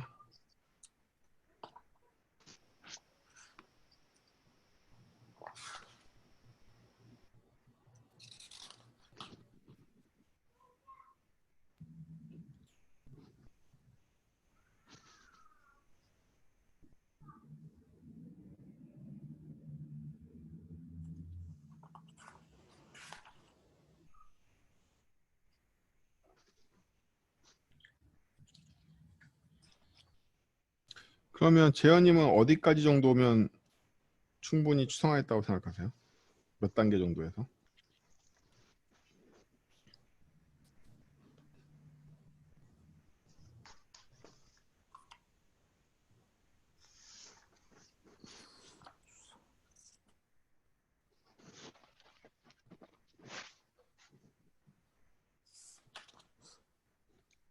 저는 이제 FP를 깊게 하거나 뭐 이제 많이 공부한 게 아니기 때문에 그냥 FP를 쓴다는 느낌으로면은 1, 2단계 정도만 해도 충분히 함수형으로 좀 코딩을 해봤다라고 느껴볼 만 하겠지만 아까 말씀드린 대로 1, 2단계를 할 바에 저 1단계만 봐도 이제 이전에 그 OOP로 작성했던 코드들이 더 익숙하고 잘 읽히는데 괜히 FP를 섞어서 코딩을 하면은 이거는 누구한테나 다 혼란스럽지 않을까 뭐 그런 생각이 들어요. 2단계까지 정도라고 생각하셨던 2단계 코드에서의 핵심은 뭐예요? 리절트? 그 랩핑을 하고 네. 걔네들을 이용하려고 하는. 근데 음, 사실 이 코드 여기인지 뭐 이전인지 모르겠지만 하여튼 이 14전까지 오기까지 엄청 많은 이 래퍼들을 많이 사용하고 작성하고 했는데 이 저자가 쓴 실제 코드에서도 사실 i는 뭐 마이너스 1인지 아닌지 체크를 하는 그런 코드를 또 작성을 해놨더라고요. 네. 근데 사실 그거는 이전에 작성한 뭐 그 랩핑 타입들을 사용하면은 뭐 empty가 됐던 뭐가 됐던 기본 값들을 사용해서 처리할 수 있는데 그래서 그런 걸 보면서 FP를 잘 하셔서 책을 쓰시는 분들도 그런 기본값 관련한 거는 이제 불필요한 건지 귀찮은 건지 이렇게 완벽하게 작성하기는 힘든 건가라는 생각을 했었어요.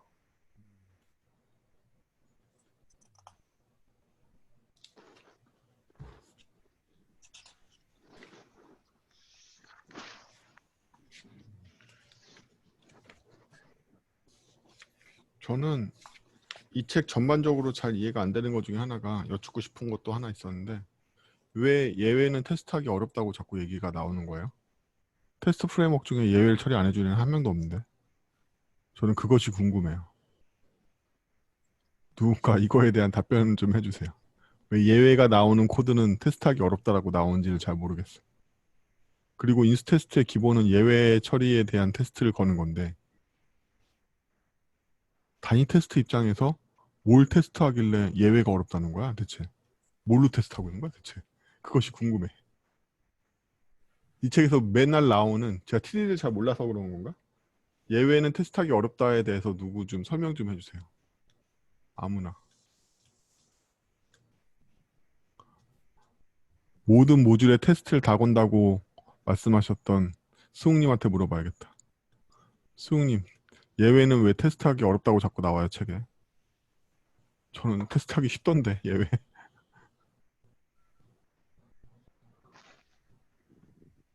수웅님 마이크 꺼져 있어.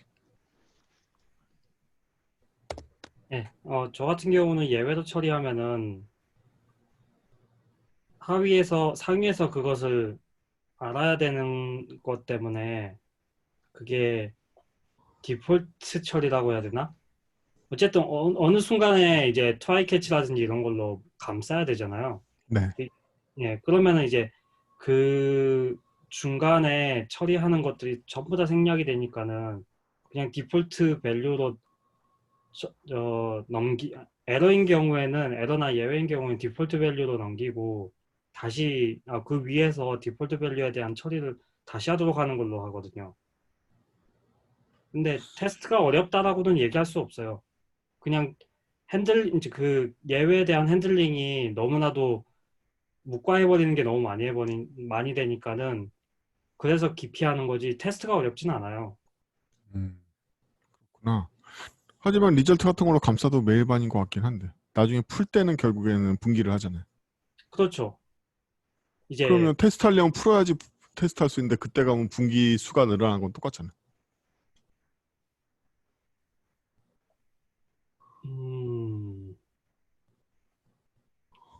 뭐 예를 들어서 리절트가 예. 페일리어하고 석세스를 받아봤자 마지막 풀 때는 즉 저희가 최종 테스트를 걸 수 있는 곳은 석세스, 온 석세스하고 온 페일리어 안에서 걸어야 될 거 아니에요. 최종적으로는. 결국엔 두 개로 분개해서 건 거 맞잖아. 그럼 사실 예외일 때 걸고 예외 아닐 때 거는 거랑 무슨 차이가 있어?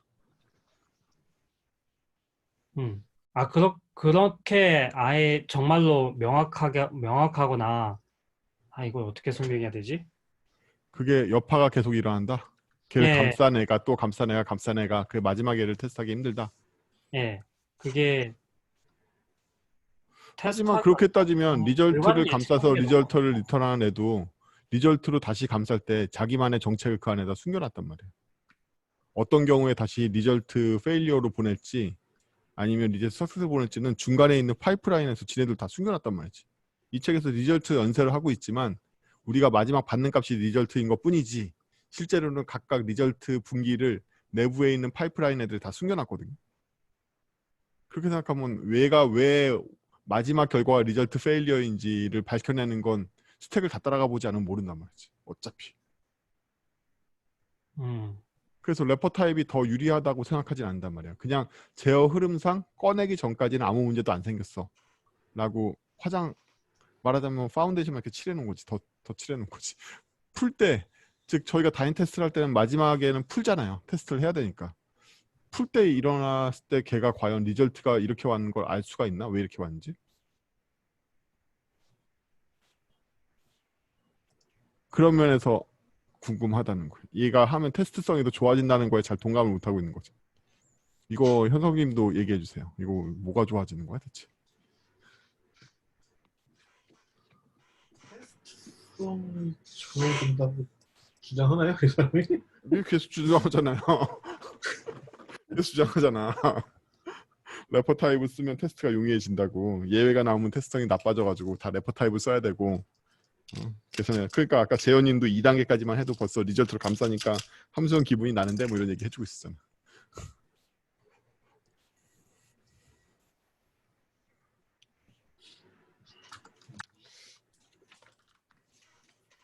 실제로 많이 써요. 저는 함수형에 가까운 래퍼 타입이나 이런 것도 많이 쓰는데 이게 실제적으로는 감추는 일도 많아서 저는 되게 좀 변태스럽게도 래퍼형 쓰면서 스로우를 막 던져 죽여 그냥. 캐치도 안 해줘. 죽어라 이 새끼야 이러고서 죽이거든. 네가 지금 죽는 게 낫지 언제 죽으려고 이렇게 죽인단 말이야. 뭐 그런 느낌이긴 한데 제가 이 함수형의 철학을 받아들이면서도 이런 의문들이 근본적으로 잘 해결이 안 되더라고. 아니 지가 밀어봤자 어떻게 할 건데. 그래 지연시켰어 좋아. 그거 어떻게 할 건데 마지막에 풀 건데 그때 당하면 좋나? 그때 당하면 수많은 리절트의 파이프라인을 거쳐서 걔가 왔는데 걔가 언제부터 어긋나가지고 페일리어로 분기되는지 알 수가 있나? 그 문제 어떻게 해결해요? 선생님? 얘가 마지막에 좋아. 연산의 파이프라인을 타고서 마지막에 리절트가 내 손에 들어왔는데 결과가 페일리어야. 얘가 왜 페일리어 되는지를 어떻게 추적해요? 포터 페일리어에 트러블을 집어넣으니까 거기 스트레스가 있죠. 아니 얘가 어느 시점에 어떤 파이프라인에서 이게 페일리어가 되는지 어떻게 하냐는 거야. 그러니까 결국엔 다 분리해야 되잖아. 처음에 페일리어를 던진 놈이 거기에다가 원래는 스로우 했어야 될 익셉션을 거기다 넣어주니까 걔를 보면 거기에 스트레스가 들어있죠. 아 거기 메시지에서 네, 걸려 그러니까 나온다. 최종단에서 보면은 그거 자체는 발견할 수 있어요. 오류란 그 값을 계속 주고 최초의 패스만 오류. 돌리기만 네, 했으니까. 네, 그러니까 기존에는 스택을 거슬러 올라가서 위쪽에서 보던 거를 그냥 그 리턴 값에서 페일리어인 경우에 볼 수 있다는 거 차이죠. 그런 면에서 그냥 잘못된 값이라도 계속 패스스루 해가지고 파이프라인 돌리는 게 낫다. 예, 그 부분에서의 합성성이, 그러니까 플랫맵 맵으로 쭉쭉 연결해, 그러니까 그 뭐죠, 스로블, 아니 왜 이래, 널러블에서 그 물음표 느낌표하고 그다음에 엘비스 연산자 쓰는 거랑 똑같은 거예요. 중간에 if, else 다 안 해도 쭉쭉쭉 그냥 원하는 로직 딱 쓰면 되잖아요. 그러고 나서 맨 끝에 한 번만 너릴 경우에는 이렇게 하자. 결국엔 계속 패스스루 하려고 레퍼 타입을 쓰는 거네요. 그 패스스루라는 게 이제 함수형 프로그래밍에서 얘기하는 합성성인 거죠. 중간중간에 그 펑션을 집어넣어도 결국에 그게 다 연결이 잘 되니까 아무래도 구조 안에서. 그 부분은 저도 잘 쓰고 있는 것 같긴 해요. 예, 뭐 반드시 코드들 보면은 제가 보기에는 이게 좀 그 예제 코드 14장의 예제 코드 같은 경우도 사실 이 사람이 예를 들라 그래서 뭐 그렇지 뭐 3, 4단계 뒤쪽으로 가면은 쓸데없는 짓을 하는 게 좀 있잖아요, 사실은. 네, 맞아요. 파일 경로를 봤는데 뭐 이거 뭐하러 유닛을 반환한 함수를 만들어 봤는지는 이해를 도저히 못하겠고, 이럴 거면 그냥 파일 경로 이제 12장부터 이거 굉장히 제가 궁금했는데 이 유닛이나 보이드를 리턴하는 함수를 함수로 봐야 돼요? 아니죠. 이거 프로시잖아. 그냥 아니죠. 그러니까 그런 함수 쓰면 안 되는 게 맞고요. 안 되는 게 맞다기보다는 그런 함수가 쓰인다는 거는 뭔가 사이드 이펙트가 있다는 얘기이기 때문에 조심해야 되는 거죠. 그러면 함수형에서는 모나드 계열의 이런 부수 효과를 다루는 함수 한정으로는 그걸 인정해요? 그거는 이제 파벌에 따라 다르겠죠. 순수 함수형 언어 파에서는 그 부분을 아예 막고, 그러니까 하스켈 같은 이펙트를 아예 사용을 못하게 금지를 하고 있잖아요. 다 타입 안에다가 넣어갖고 인코딩을 하게 만들어놓고 내부에 플랫맵 맵 그 연쇄를 통해서만 처리하게 돼 있고, 절대로 밖으로는 못 꺼내고 그 메인 함수에서만 집어넣고 뺄 수 있어요. 그리고 뭐 하스켈이 아닌 다른 순수 함수형 언어 중에서 이제 조금 타협하는 언어들은 뭐 그렇진 않고, 특히 이거 언어 계통 뭐 ML이나 F샵이나 OCaml 같은 경우는 사실은 원하는 대로 할 수 있죠. 이펙트를 줄 수도 있고 뭐 연결도 되긴 되고, 그 경우 사실 약간 애매하죠. 사실은 그 의미가 함수는 아니니까 실제로. 저는 코틀린이 악마라고 생각하는 게 유닛을 인식할 수 있는 형으로 만든 걸 악마라고 생각하고 있어. 값으로 인식할 수 있잖아요, 유닛을. 그거가 악마의 설계라고 생각하고 있어요. 그것 때문에 모든 사이드 이펙트가 있는 함수가 값을 리턴한 함수로 둔갑할 수가 있잖아요. 파이프라이닝에 소속될 수 있고. 제너렉에 유닛을 넣을 수 있다는 것 자체가 많은 걸 의미하는 것 같아요. 그 편법이 이 책에 있는 예제들도 약간 잘 모르겠는 게, 이거 코틀린에는 유닛 편법을 막 쓰고 있잖아요. 다른 언어에서 안 되잖아. 이것도 약간 의문이에요. 뭐 보통 근데 그런 거 쓰면은 잘라버려야겠는데요. 보통 펑셔널 프로그래밍 언어들은 다 유닛을 갖고 있긴 해요. 웬만한 언어들은. 그렇구나. 네, 그래서 아마 도입을 했을 거고, 이 12장 같은 경우 그 앞부분 그 IO 타입 나오기 전 부분까지가 일반적인 그냥 코틀린 수준에서 사실 그 펑셔널하게 IO를 다룬다면 할 수 있는 수준인 것 같고요. 네. 네, 그것보다 더 나가면 너무 복잡해지고 그 비용 대비 효용이 떨어지는 것 같아요. 차라리 그냥 제가 아까 그 RX 처리할 때 얘기했던 것처럼 그 처리 파이프라이닝 자체는 펑셔널로 기술을 쭉 하더라도 입력하고 출력 부분은 따로 분리를 해서 그냥 값의 트랜스포메이션만 펑셔널하게 다루고 입출력에 대한 처리는 따로 다루는 게 더 오히려 제 경험에서는 더 낫던 것 같아요. 역시 그렇죠. 사람마다 다르죠. 이제 마지막으로 책 부록 A, B도 굉장히 쓸모 있어요. 읽어보시면 많은 도움이 되고요. 재밌습니다. 오히려 부록이 더 재밌어요. 더 재밌고, 야, 책 두꺼운데 다들 읽으시느라 수고하셨고, 책이 600페이지 가까이 되면 원래 엄청 빡세고 어려운데 다 읽으셨는지 안 읽으셨는지 모르겠지만 그래도 관심 있어서 한 번씩은 막 보셨을 거 아니에요. 그 주에 스터디할 첫 번째 장을 읽으셨을 거 아니야. 어쨌든 그것만 해도 어디야. 그렇죠? 그랬을 거란 말이지. 그래서 이 책의 코드가 또 워낙 많이 나오고 이 사람이 코드 짠 게 이 많은 토론에서 보시면 아시겠지만 좀 난해하진 않은데 귀찮게 짰다고 그래야 되나? 실수 좀 있고 뭐 이렇게 짠 것들이 있어서 좀 이렇게 처음 보면 어려운데 대충 감각적으로 보면 그렇게 어렵진 않은 코드들이니까 이 책이 질려서 다시 보시지 않을지도 모르고 나중에 생각나서 다시 보실지도 모르겠는데 제 권장은 이 책을 연속으로 보지는 마시고 충분히 3주 이상의 기간을 뒀다가 또 읽으시고 또 읽으시고 이러면 많이 쉬워져요. 책이. 모든 책들이 다 그렇죠. 수고 많이 하셨고 일단 제일 먼저 감사드려야 될 분은 승욱님, 우리에게 매주 채팅을 선사해 주시는 승욱님 감사드리고 감사합니다. 그다음에 아마 가장 많은 발언을 제가 유도했던 현성님 또 우리 모두가 감사드려야 될 분이고 기타 뭐 다른 분들 한마디씩 하실 거 있으면은 해주시면 같이 얘기하고 정리를 할 거예요. 일단 뭐 이런 거나 종민님부터 시켜보죠. 맨날 피하시는 종민님부터 이런 거나 시켜보지.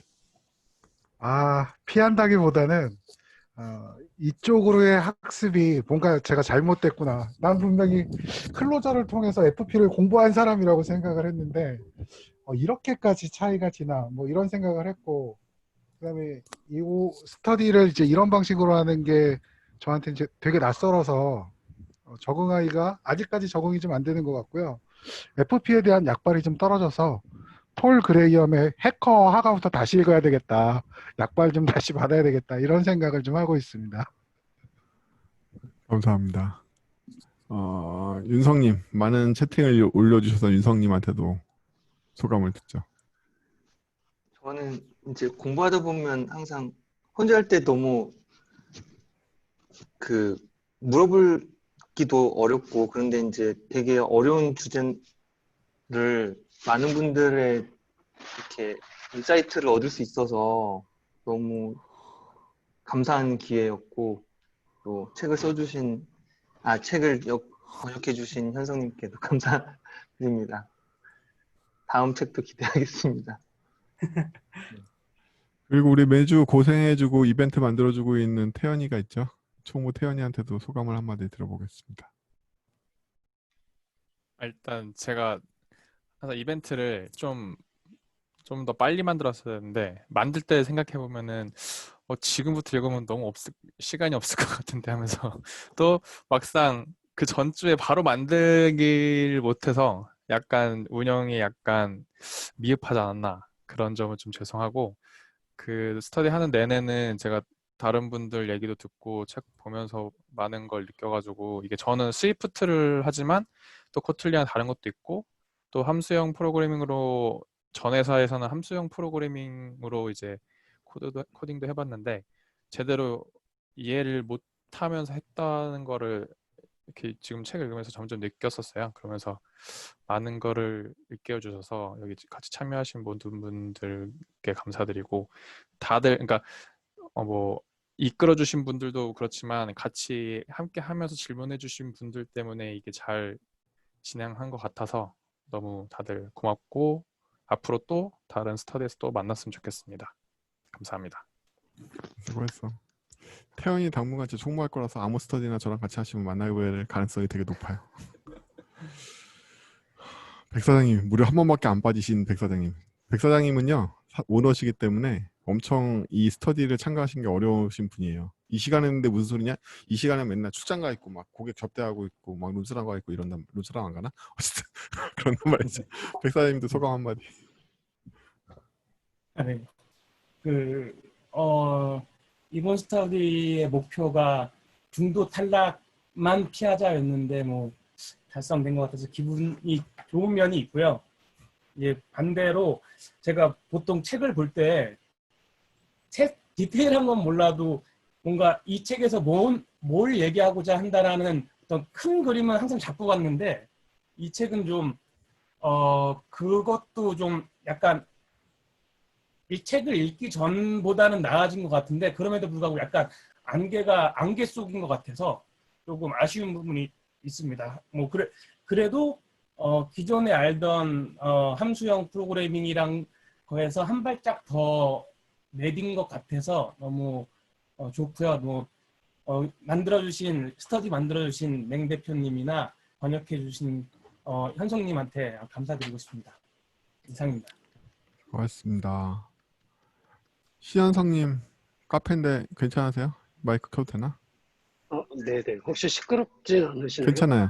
마침 조용하네요. 네, 다행이고. 일단 저는 하면서 책의 내용이 너무 어려워서 책 내용 공부를 안 한 것도 있는데 책 내용 따라가는 것도 너무 어려웠고요.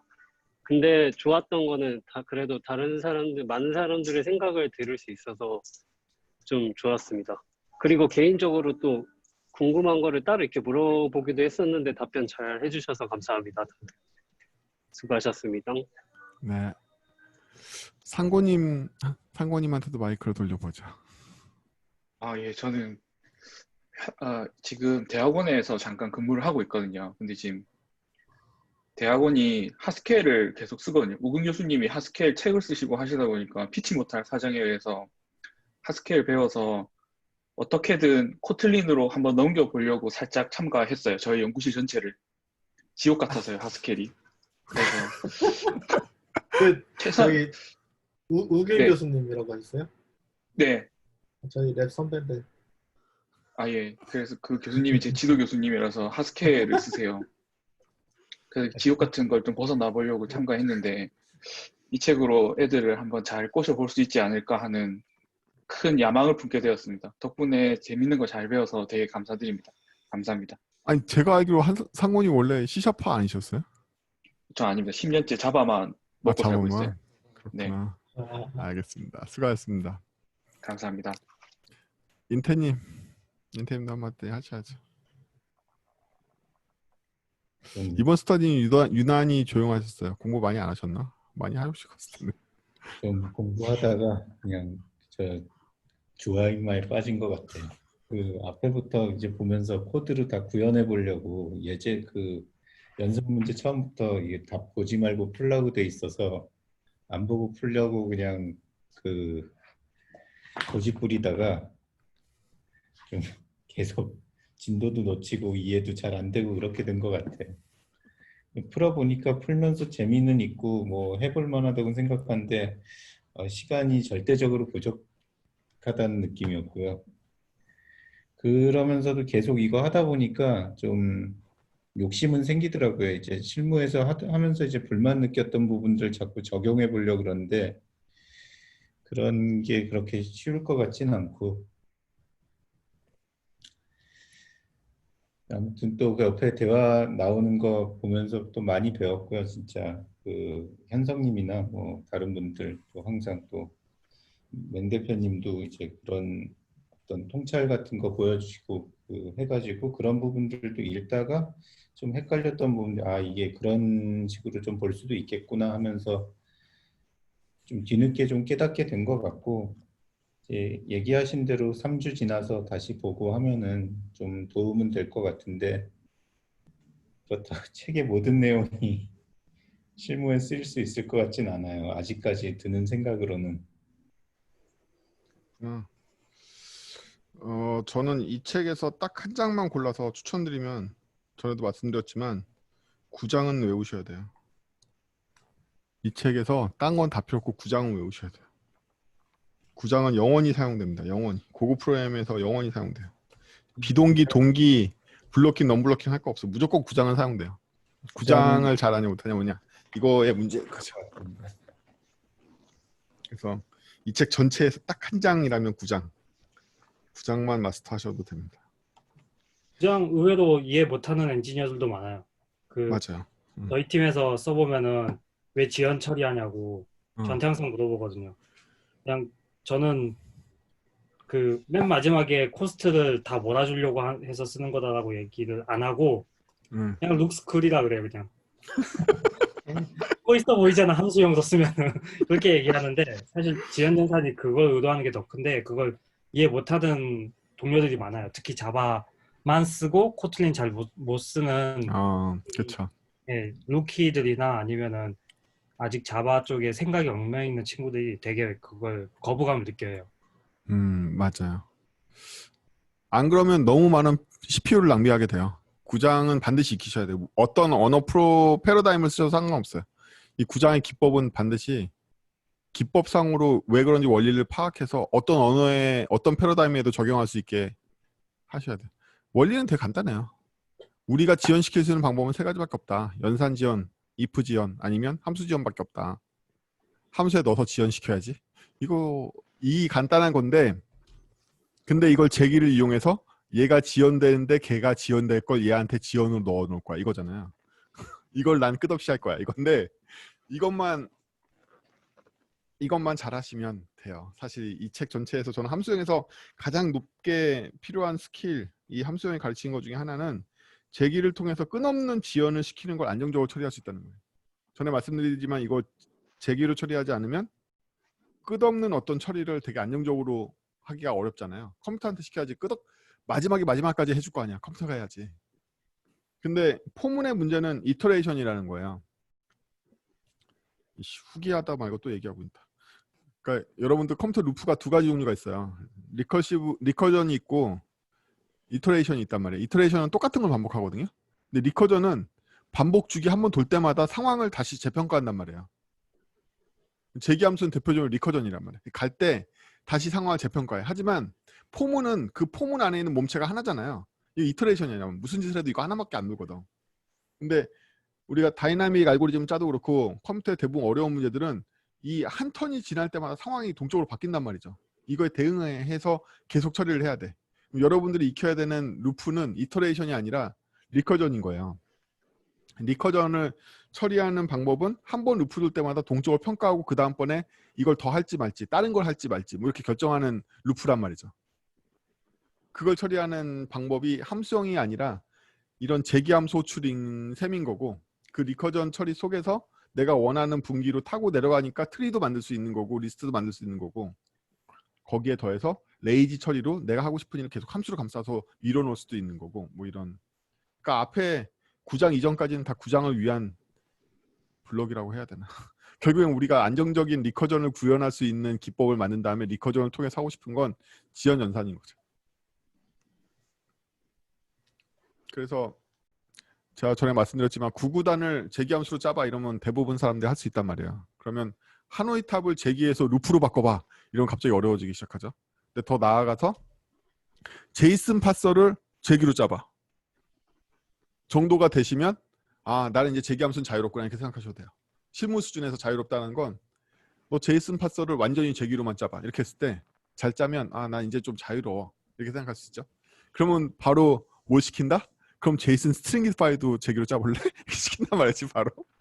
일단 이게 됐어. 이게 됐으면 내가 그 제기함수에 인자 하나로 F 하나만 더 보내면 뭘 구현할 수 있다? 비지털을 구현할 수 있구나 라는 생각이 들기 시작한단 말이에요. 아 이렇게 되면 나는 거의 모든 구조에 대한 제기 리커전을 짜서 거기에 비지털을 탐색시키면 나는 모든 로직을 다 구현할 수 있을 거야. 이렇게 생각이 들 거란 말이죠. 근데 그거를 즉시 처리하지 않고 그 처리할 것들을 다 함수 Q에 모아서 갖고 와야지 라고 생각하면 한 바퀴 돌리고 나서 비지터가 처리할 내용들만 모아왔지 얘를 실행시키지는 않고 있을 거란 말이지. 언제 실행시키지?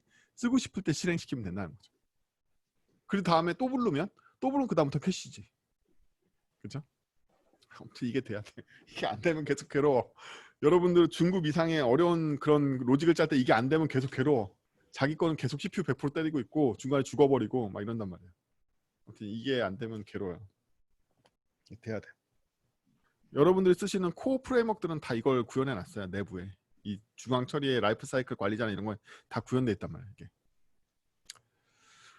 한윤성 님도 제가 한 번도 토론 시간에 안 불러드렸는데 사실 안 불러드린 게 아니라 한 번인가 불러드렸는데 계속 모르쇠를 일관하셔서 제가 더 이상 호출하지 않았어요. 윤성님도 소감 한마디.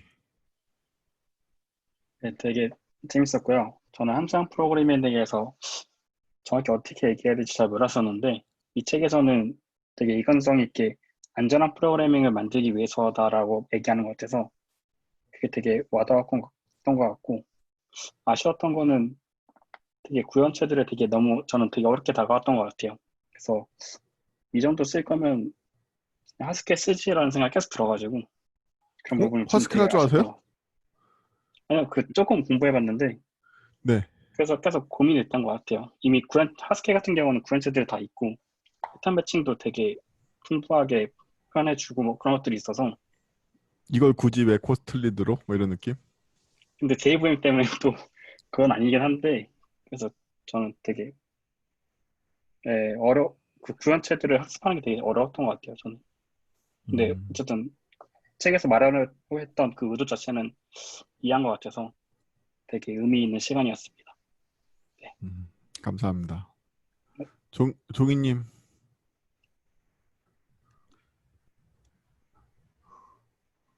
저는 종이님하고 스터디를 처음 해봤어요. 이번이. 저번 스터디는 그냥 두 번째죠. 도망가셨기 때문에. 예, 그렇죠. 한번 첫날 듣고서 아 여기가 아니다 도망쳤죠. 또 제가 종이님 이번 스터디 네. 같이 하면서 정말 깜짝 놀랐어요. 왜 이러세요? 너무 너무 열심히 무식해서. 하셔가지고. 아니 다들 종이님 정도의 사회적 위치나 이런 상태에서 저렇게 공부하실 수 있는 자신 있어요? 왜 이러세요? 너무 열심히 하셔서 정말 깜짝 놀랐어요. 네, 아닙니다. 그 실무 손댄 지 좀 돼서 어느 순간 보니까 코틀린 세상이 됐더라고요. 그래서 저는 코틀린 배우는 스터디인 줄 알았어요. 코틀린도 몰라. 함수형 프로그램은 또 새로운 거지. 그다음에 제가 학교 때 배웠던 그런 이론이 아니네요, 완전히. 다른 세상에 와 있더라고요. 그래서 몇 번 정도 포기할까 고민하다가 그냥 이번에는 지난번처럼 안 도망가고 버티자라고 왔는데 확실히 많이 배웠어요. 많이 배운 거 맞고요. 이거를 써먹을 수 있을지 모르겠지만 많이 배웠습니다.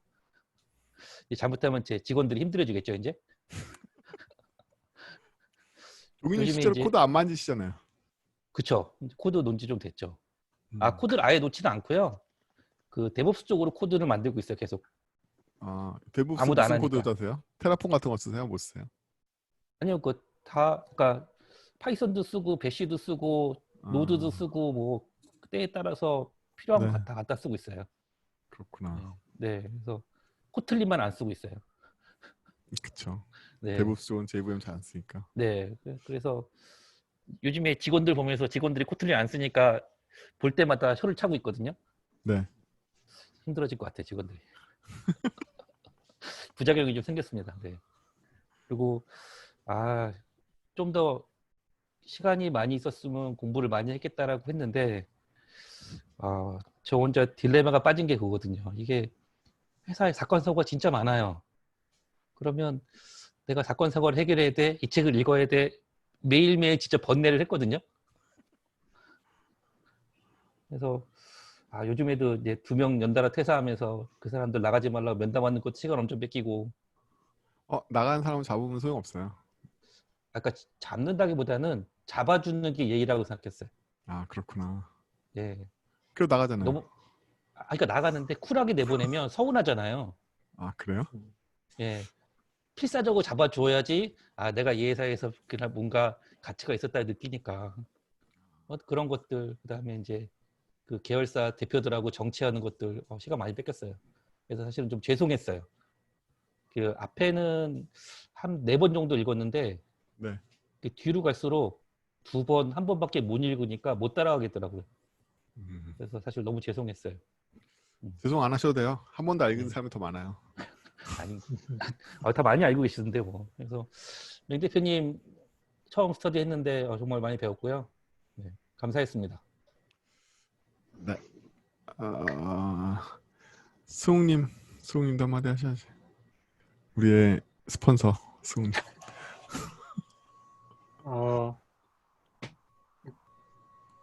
이 책 읽으면서 좀 다시 활용하는 방법에 대해서 다시 생각하게 됐어요.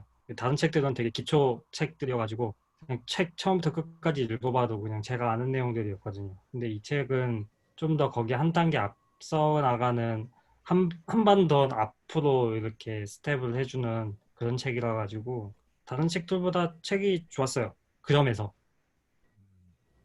보람 있네요. 네. 선정한.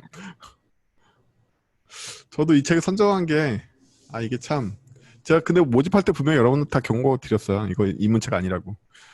지금 승욱님은 여러분 잘 모르시겠지만 지금은 관뒀나? 구글 개발자 익스퍼트 프로그램이 있어요. GD라고 들어보셨어요? 구글 디벨로퍼 익스퍼트라는 그런 프로그램이 있는데 거기에 안드로이드만 있는 게 아니라 코틀린도 있고 구글 맵도 있고 이런데 코틀린 분야의 GD란 말이야.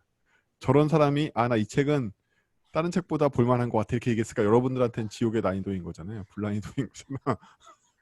그런 느낌인 거죠. 아무튼 승욱님은 참 수고 많이 해주셨고 스터디 시간 많은 시간 동안에 또 갇혀 계시느라고 수고 많이 했고 지금 거기는 방인 거야? 서울 방? 예, 예, 여기 여자친구 옷방임이에요. 그렇구나.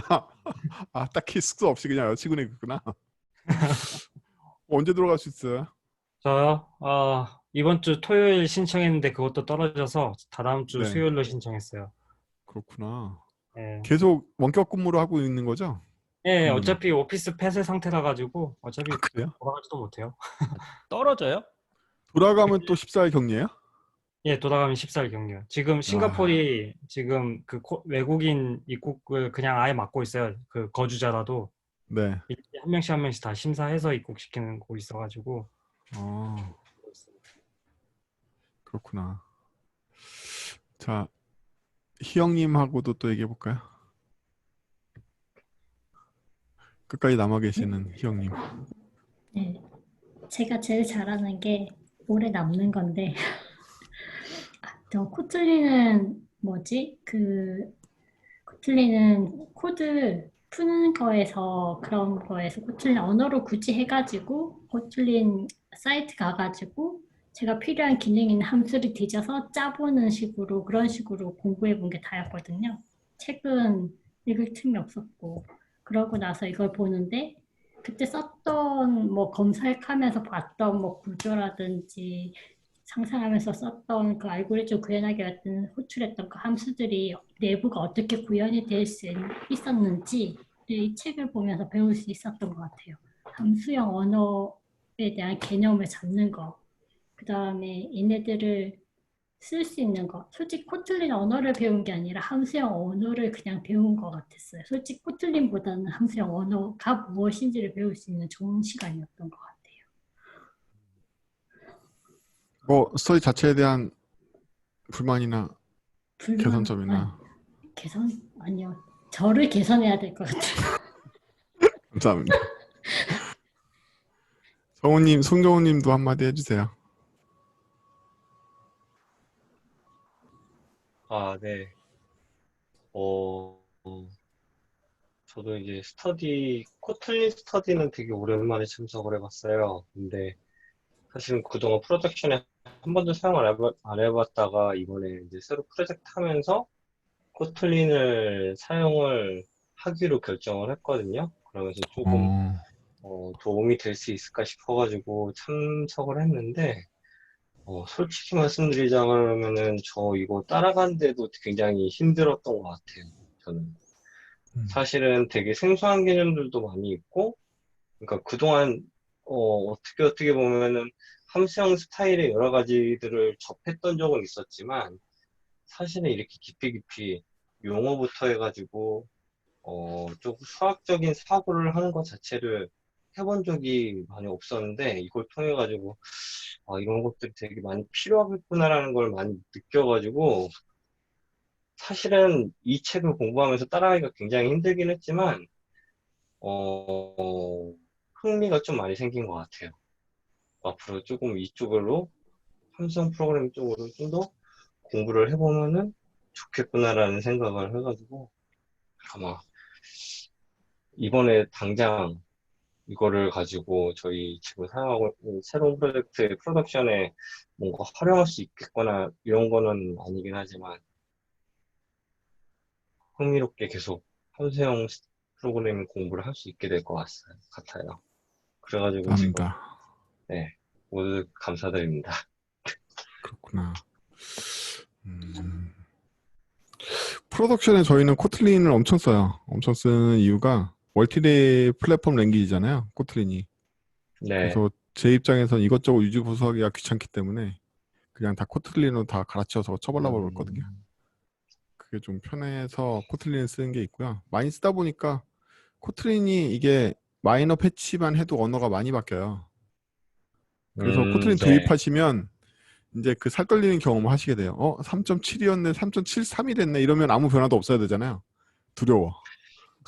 두려워.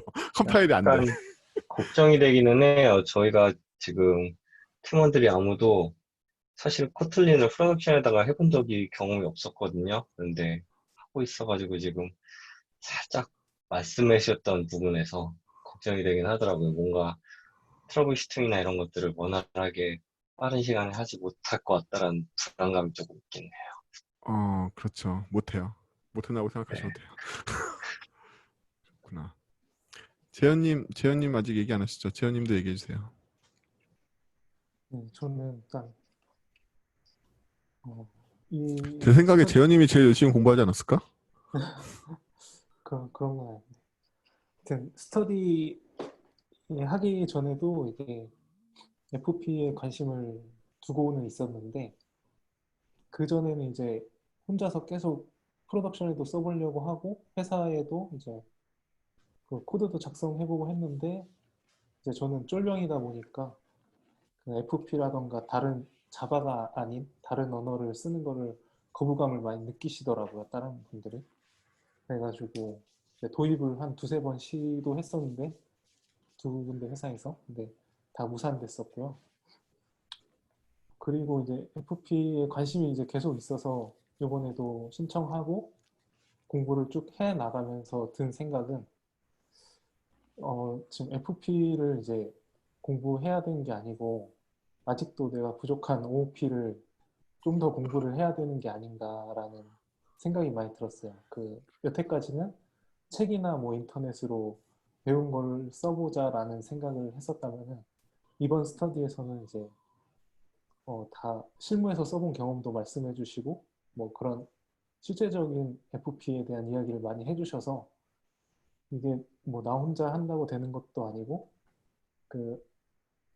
그래서 FP에 대한 이제 흥미가 조금 떨어진 건 사실이에요. 이 책을 공부하면서. 오히려 반대네요. 네. 그래서 그 아까 정우님은 이제 열심히 다시 써보시겠다고 말씀하신 것 같은데 저 같은 경우에는 아마도 이제 올해 이번에 들어간 82회차고요. 아무튼 네. 그래서 FP보다는 OOP에 조금 더 이제 집중을 하고 FP는 한 10% 정도 관심을 좀 덜어낼 것 같아요. 그래서 하여튼 이런 결정을 내리는데 이제 이번 스터디가 크게 도움이 된 것 같아요. 다들 네, 좋은 말씀 해주셔서 감사합니다. 지혜. 회사냐? 집에 못 갔어? 아, 네. 야근하느라고. 우리의 봉 호구. 저는 이번에 전 코틀린을 한 번도 안 써봤는데 이렇게 너무 몰라서 처음에는 진짜 저도 한 두 번, 세 번 읽었는데 여기 오면 진짜 모르겠더라고요. 그래서 그냥 여러분의 이렇게 굉장하신 분들이 토론하는데 껴서 구경이라도 할 수 있는 거에 감사하면서 이제 번역하시는 분도 계시고 지금 막 실무 엄청 하시는 분도 있는데 이렇게 열심히 하시는 거 보고서 자괴감도 많이 들고 반성도 많이 했는데 공부는 별로 안 해서 다음부터 더 열심히 하는 계기가 될 것 같고 좋은 시간 가지게 해주셔서 감사합니다. 태호? 저도 좀 비슷한데 일단은 워낙 이제 잘하는 분들도 계시고 사부님도 계시고 저자분도 계시고 해서 일단 그냥 무슨 얘기인지 잘 모르는데 그냥 재미는 있었어요. 근데 이제 좀 첫 회차 이후로 좀 멘붕이 많이 오고 약간 소화가 안 돼서 약간 이제 다른 분들이 이제 설명해 주시는 거 들으면서 따라가진 못했고 끌려온 것 같아요. 끌려온 것 같아서 아직 뭐 체화된 부분은 없는데 좀 그래도 뭔가 정말 저보다 연배도 많고 경력도 많은데도 더 많이 공부하는 분들 본 것도 자극이 엄청 강했고, 그리고 이제 책을 읽는 방법도 뭐 전에도 뭐 책 스터디를 하긴 했지만 그 부분도 그러니까 약간 전 그냥 저자가 다 맞겠거니 하고 보는 타입이었는데 그것도 이런 식으로 보는 게 오히려 좀 책을 이해하는 데 더 좋은 방법이겠구나라는 생각도 들었었고, 그냥 아쉬운 거는 스터디 자체에 대한 아쉬움은 없고 이제 좀 더 열심히 하지 못했던 부분에 대한 아쉬움은 많이 남지만 아무튼 고생 많으셨습니다. 정리할게요. 다들 수고 많으셨어요. 다음번에도 또 다른 스터디 할 테니까 그때 또 모집하고요. 다들 공부 열심히 하시고 수고 많으셨습니다. 정리할게요. 저 끝나기 전에 네. 하나만 얘기하면 안 될까요? 네, 말씀하세요. 저희가 잠시만요. 제가 화면 공유를 좀 할게요. 저희가 죄송해요. 저 근데 용호님도 얘기 안 들었어요. 원래 우리는 얘기 안 해. 뭐 얘기하고 싶은 거 있나? 용호랑 저랑 지금 사무실에 있는 거예요. 지금 제가 배경을 저렇게 깔아놔서 그렇지 용호도 저랑 지금 똑같이 사무실에 있는. 네, 저희가 지금 이럴 수가. 사람 모집하고 이럴 있어요. 수가. 오늘 공고가 올라왔어요. 오늘 공고가 올라와서 서울 오피스고 업무는 AT에서 티맵 뭐 이렇게 목소리가 갑자기 끊겨. 중인데 그거 끊겨요? 네. 중요한 지금 내용 괜찮아. 여긴 서버분들 많으니까 서버 iOS도 뽑고 있어요. 안드로이드도 와우. 뽑고 있고요. 지금 데브옵스 서버 프론트엔드 안드로이드 iOS 다 뽑고 있거든요. 근데 주요 업무가 뭐냐면 앞에 다 리드가 붙어 있네요. 리드인데 잡 포지션에? 리드 아니어도 돼요. 리드 아니어도 돼요. 그냥 시니어급이나 그 주니어 이제 막 넘어온 이제 대리급도 충분히 가능합니다. 태연아 가자 일로. 근데 여기 영어로 해야 되죠, 예. 다. 면접은 영어로 안 보는데 입사를 하면은 그 강제로 호출을 되실 거예요. 영어 미팅에 강제로 호출이 되실 거예요. 어쩔 수 없어요. 태연이 영어 능통이잖아. 능통은 아니지. 근데 회사에서 일은 실제로 커뮤니케이션 하는 거는 저나 아니면은 딱 한 명이고, 그리고 아마도 PM이 한 명이 한국인 따로 붙을 거예요. 그래서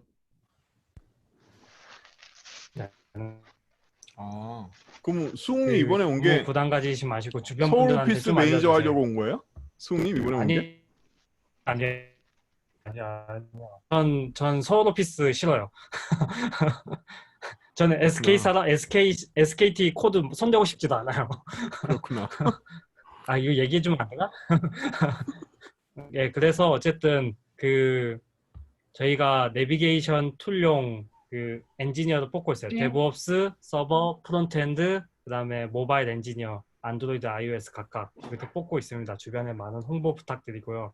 혹시 추천해 주실 분 있으면 저한테 따로 메신저 얘기해 주시면은 제가 내부 레퍼럴로 해서 사내 추천으로 이렇게 착착 진행을 해드리도록. 와. 그랩 앱 개발자랑 연결이 되는 건가요? 어떤 게 연결되냐고요? 그랩 앱 개발자분. 아니 여기 수웅님이 그 매니저예요. 매니저급이야. 그래페이 쪽 그쪽에 저희 솔루션이 안 불러져가지고 개발자랑 연결하려고 그 외국 사이트에 그렇게 글을 넣어도 답을 못 들어가지고. 다른 얘기였어. 혹시 비즈니스 쪽 필요하신 거면 저한테 얘기해 주시면 제가 담당자 연결해 드릴게요. 비즈니스가 비즈니스 하는 게 아니라 아니면 개발 개발 쪽, 예. 네, 개발 쪽에 그 외부 어플리케이션 호출이 안 되게끔 인텐트 처리가 안 돼 있더라고요. 그래서 좀 해달라고 하고 싶은데 안 되더라고요. 그게 네. 저도 그 4년 전부터 제가 입사할 때부터 있었던 이슈인데 내부에서 내부에서 안 해줘요. 한국 저리 가라 그래요. 그 그죠. 포션이 그런 안 느낌이요. 가지고 그쵸. 포션에서 네. 예. 그럼 한국이 카드사에서 알아서 글로벌 잘해야겠네요. 안 지키는 거니까는 그건 어쩔 수 없네요. 네. 그렇구나. 또 다른 분들 뭐 추가적으로 하실 얘기 있으시면 얘기하실 분 없으시죠? 정말 궁금한 게 있어요. 네. 저 이게 중간에 이슈가 있어서 정말 궁금해요. 코틀린을 잘 모르니까 코틀린 소스가 JVM으로 자바 코드로 변환이 되잖아요. 네. 그래서 저희가 컴파일 해가지고 까봤을 때에 그네들이 대부분이 파이널이 붙더라고요. 네. 네, 스태틱은 유지하면서 파이널을 제거할 수 있는 방법이 전혀 없는 거죠. 오픈하면 되나요? 메소드? 클래스를 오픈으로 만들고 메소드 다 오픈으로 만들면 돼요. 오픈을 쓰시면 돼요. 오픈을. 오픈요? 그러면은 이 아이는 근데 그게 일일이 하기 스태틱인데 싫으시면은 그 그래들 옵션에 그냥 전체를 기본으로 오픈으로 잡아주는 컴파일 옵션이 있어요. 아니죠. 저희가 그럴 수가 없어서 고객사가 코틀린이고 저희는 스말리 코드에다가 집어넣으려고 하다 보니 고객사한테 가이드를 하기 위해서 이런 것 때문에 그랬던 거거든요. 그래서 되게 궁금했어요. 스태틱을 유지하면서 파이널만 뗄 수 있는 메소드를 어떻게 넣을 수 있을까? 근데 파이널하고 스태틱은 상관없는데? 아니 그게 중간에 함수를 교체시켜 버리는 거라 가지고 파이널이 붙은 거는 얘가 안 된다고 하더라고요. 아니요. 다른 스태틱하고는 상관없다고. 그래요? 스태틱에는 원래 파이널이라는 개념이 없으니까. 함수를 만들어 보면 상속받은 거는 이렇게 하면은 그냥 퍼블릭으로 만들어져요. 그러니까 스태틱은 클래스나 메소드에 걸릴 수 있어서 스태틱에 걸릴 수 없어요. 그거 좀 다른 얘기인데? 원래 스태틱이라는 건 상속되지 않으니까. 그쵸. 상소가 안 되죠. 안 되는 거니까 그런데 그냥 안 되는 건데 문제 파이널이 같이 자꾸 따라와서 그랬던데 오픈을 쓰면은 스태틱 그냥 아니 메소드가 그건 잘못 생각하고 있다니까. 스태틱이라는 건 원래 파이널이 없다니까. 오픈이고 뭐고 상관없이 자바에서도 스태틱이라는 건 원래 파이널이 없다니까요. 왜냐면 원래부터 파이널이거든. 상속이 그쵸. 불가능해. 스태틱이라는 건. 그러니까 지금 네, 스태틱 파이널을 연결하는 거 이상한 얘기인 거죠. JVM 만들어진 자바 결과 코드가 스태틱 파이널 메소드인 거예요. 퍼블릭 스태틱 파이널 로 만들어지는데 그게 그냥 외부에서 그냥 저희는 주입해서 쓸 함수인데 선생님 이게 가능해? 스태틱 파이널이라는 키워드가 자바에서 가능해? 이게 있더라고요. 그래가지고 그러니까 결과가 그렇게 생겼어요. 아니면 그게 클래스 파일에서만 가능한 옵션일 수도 있죠. 아니 그게 JVM에서 컴파일 되나? 스태틱의 파이널이? 바이트 코드를 토해낼 때 파이널이 되게 웃기긴 했는데 그렇게 생성이 돼가지고 아니 이게 웬이어가지고 차라리 왜 파이널이 자꾸 붙지? 였거든요. 저희가 디컴파일한 거에 안 나오는데. 메소드는 없을 텐데. 스태틱 파이널이라는 게 의미가 있나? 어차피 오버라이드 못 하는데. 그렇죠.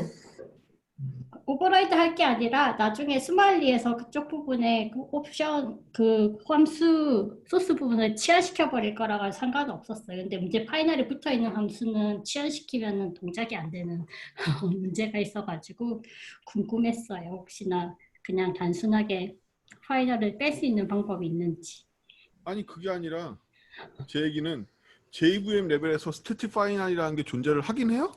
네, 인스트럭처에? 네, 없잖아 아니 그런 거. 그거 그거 컴파일을 하고 그 APK 까서 안에 그 덱스 디컴파일이죠? 해가지고 보면은 걔가 스태틱 파이널인 거예요. 메소드가요? 네. 잘 그래가지고 제가 방금 만들어 봤는데 만들어는 지는데 네. 인텔리제이가 파이널 의미 없으니까 지워라 그렇게 인지를 해주는데요. 인지를 하는데 만들어는 줘요? 결과가 네. 그 결과물이 그렇게 생겼어요. 제가 예제 코드 지금 인텔리제이에서 만든 거 챗방에 올렸는데 네네네. 저 파이널이 안 맞아요.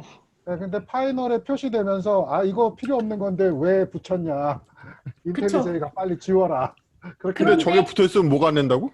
아, 저게 스마일리 코드 내에서 저 함수가 저희가 원래는 더미 클래스를 메소드를 넣고 나중에 이거 APK 다시 패킹하면서 그쪽에 함수를 끼워 넣어요. 그러니까는 더미로 함수명을 넣어 놓고 그 함수명의 실제 바디는 그 리패킹하면서 그쪽에다 함수 바디를 넣어주는 거죠. 근데 문제는 저 파이널이 붙어 있으면은 그 바디를 넣어주면은 안 되는 거예요. 그래서 아니 궁금했어요. 리패킹 할 때는 바디를 넣어줄 때 그냥 코드 삽입하는 거 아니에요? 코드 삽입인데 이게 파이널이니까 아마 메모리상이나 뭐상이나 어떻게 붙나 봐요. 그쪽에 대해서. 제가 하는 작업은 아니고 다른 작업인데 코틀린을 공부하고 있는 김에 이거 할 때에 파이널 아니 그게 만들 수 있는 제가 궁금한 풀어봐서 거는 어노테이션 프로세서 수준인 건지 아니면 코드 제너레이터 수준인 건지를 여쭙고 코드 제너레이터 쪽이라고. 아니 그러면 전혀 상관없는 거잖아. 그냥 구문 파서를 인식해가지고 거기다 그냥 텍스트 삽입하는 건데 안 될 이유를 모르겠네. 그 컴파일 수준이 아니라 이미 만들어진 결과물에서 압축을 풀고 스마일리 파일을 조작하는 거라서 그래요. 스마일리가 뭐예요? JVM에서 자바 코드를 컴파일하고 그 중간 단계예요. 있는 파일. 거기에서 안 들어간다? 인스트루멘테이션이에요? 네? 라이트 코드 인스트루멘테이션? 네네네. 그쪽 파일을 조작하려고 아니 그럼 어차피 하는데 바이트로 들어갈 거 아닌가? 바이트라기보다 약간 아니에요. 바이트는 아니에요. CG립 같은 경우도 파이널 메소드 파일 클래스는 그거 못해요. 변경을 못하긴 하더라고요. 근데 아마 클래스 로더 쪽에서 아마 막는 것 같아요. 그래서 그럼 파이널이 의미가 없는 건 아니네요. 실제로. 근데 그러니까 저 코틀린 적용해서 JPA 있을 때 그 파이널 지금 데이터 클래스는 파이널이잖아요. 네. 적으로. 그래서 그거 아무 생각 없이 그냥 데이터 클래스를 JPA 엔터티로 써버리면은 걔가 에러가 반드시 나요. 그것 때문에. 맞아. 클래스 로더가 안 된댔으니까는 저희는 함수 로드를 시켜야 되는데 로딩이 안 되는 거죠. 파이널에 걸려 있어서 걔는 이미 선언된 걔. 뭔가 네. 그러면 차라리 JVM 스태틱을 붙이시는 게 나을 것 같아요. 그렇죠. 그래서 차라리 아마 자바로 빼서 했나 봐요. 코틀린 코드상에서 그렇게 해줄 수 있는 아이가 있을까라고 궁금했는데 결국 우회해가지고 다른 방법으로 처리하신 거 같아요. 아니 이걸로 안 됐어요? 그러니까 그런 식으로 이것도 저희 테스트 해봤는데 제가 한번 안 이것도 되던데요. 파이널에 붙어요? 이것도 저희 테스트 해봤는데 제가 이것도 파이널에 한번 붙어요? 안 되던데요. 네. 앞에 오픈 키워드 붙이는 거밖에 안 되겠네. 오픈 키워드 해보셨어요? 오픈은 안 해봤어요. 오픈은 말이 안 되긴 오픈 하죠. 붙으니까는 파이널 없어지네요. 오픈 그래요? 붙일 수 있어요? 스태틱에다가? 예, 아니 스태틱이 아니지. 컴패니언에다가. 컴패니언 객체에 되지. 컴패니언이니까 되네. 네. 컴패니언에다 오픈을 붙인다고요? 되네. 컴패니언에다 오픈을요? 그건 안 해봤는데 그냥 펑션에 아니 오픈. 컴패니언 오브젝트에 붙인다는 게 아니라 컴패니언 오브젝트 안에 있는 네, 펑션에다가 붙일 수 있어. 거기다가 그럼 그냥 오픈을 이거 붙여주면 오류 되는 안 나요. 거예요. 이거 컴파일 되네. 지금 보니까. 이거 그럼 컴파일 그냥 돼. 오픈 붙여주면 되는 거예요. 그러면 저게 퍼블릭 스태틱 하고 파이널이 빠진 아이가 되는 거네요. 네, 개인적으로 정말 궁금했어요. 해결을 했다고 하니까 신경을 끄는데 질문이 들어왔고 해결을 못해서 굉장히 궁금해서 어디 물어볼 때도 있고 검색도 안 나오고. 네, 감사합니다. 이거 보니까 컴파일 되고요. 네. 그냥 노 이펙트라고만 뜨지 경고만 하지 뭐 컴파일 잘 되는데요. 이걸로 하면 그쵸. 빠질 것 같은데. 근데 바이트 코드가 달라지면 노 임팩트가 아니잖아. 그렇지. 이 자식들. 그렇지. 아, 기본적으로 오브젝트에 있는 모든 메소드는 다 오픈을 붙일 수 있네. 미친. 와, 이게 진짜 언어 명세가 없으니까 참 컴파일러가 표준이라서. 근데 여기 버전이 바뀌면 또 어떻게 바뀔지 모르는 거잖아요, 사실은. 맞아요. 오, 이런. 정리할까요? 수고하셨습니다. 감사합니다. 수고하셨습니다. 수고하셨습니다. 감사했습니다. 감사합니다. 다음 스터디 꼭 불러주십시오. 수고하셨습니다. 네.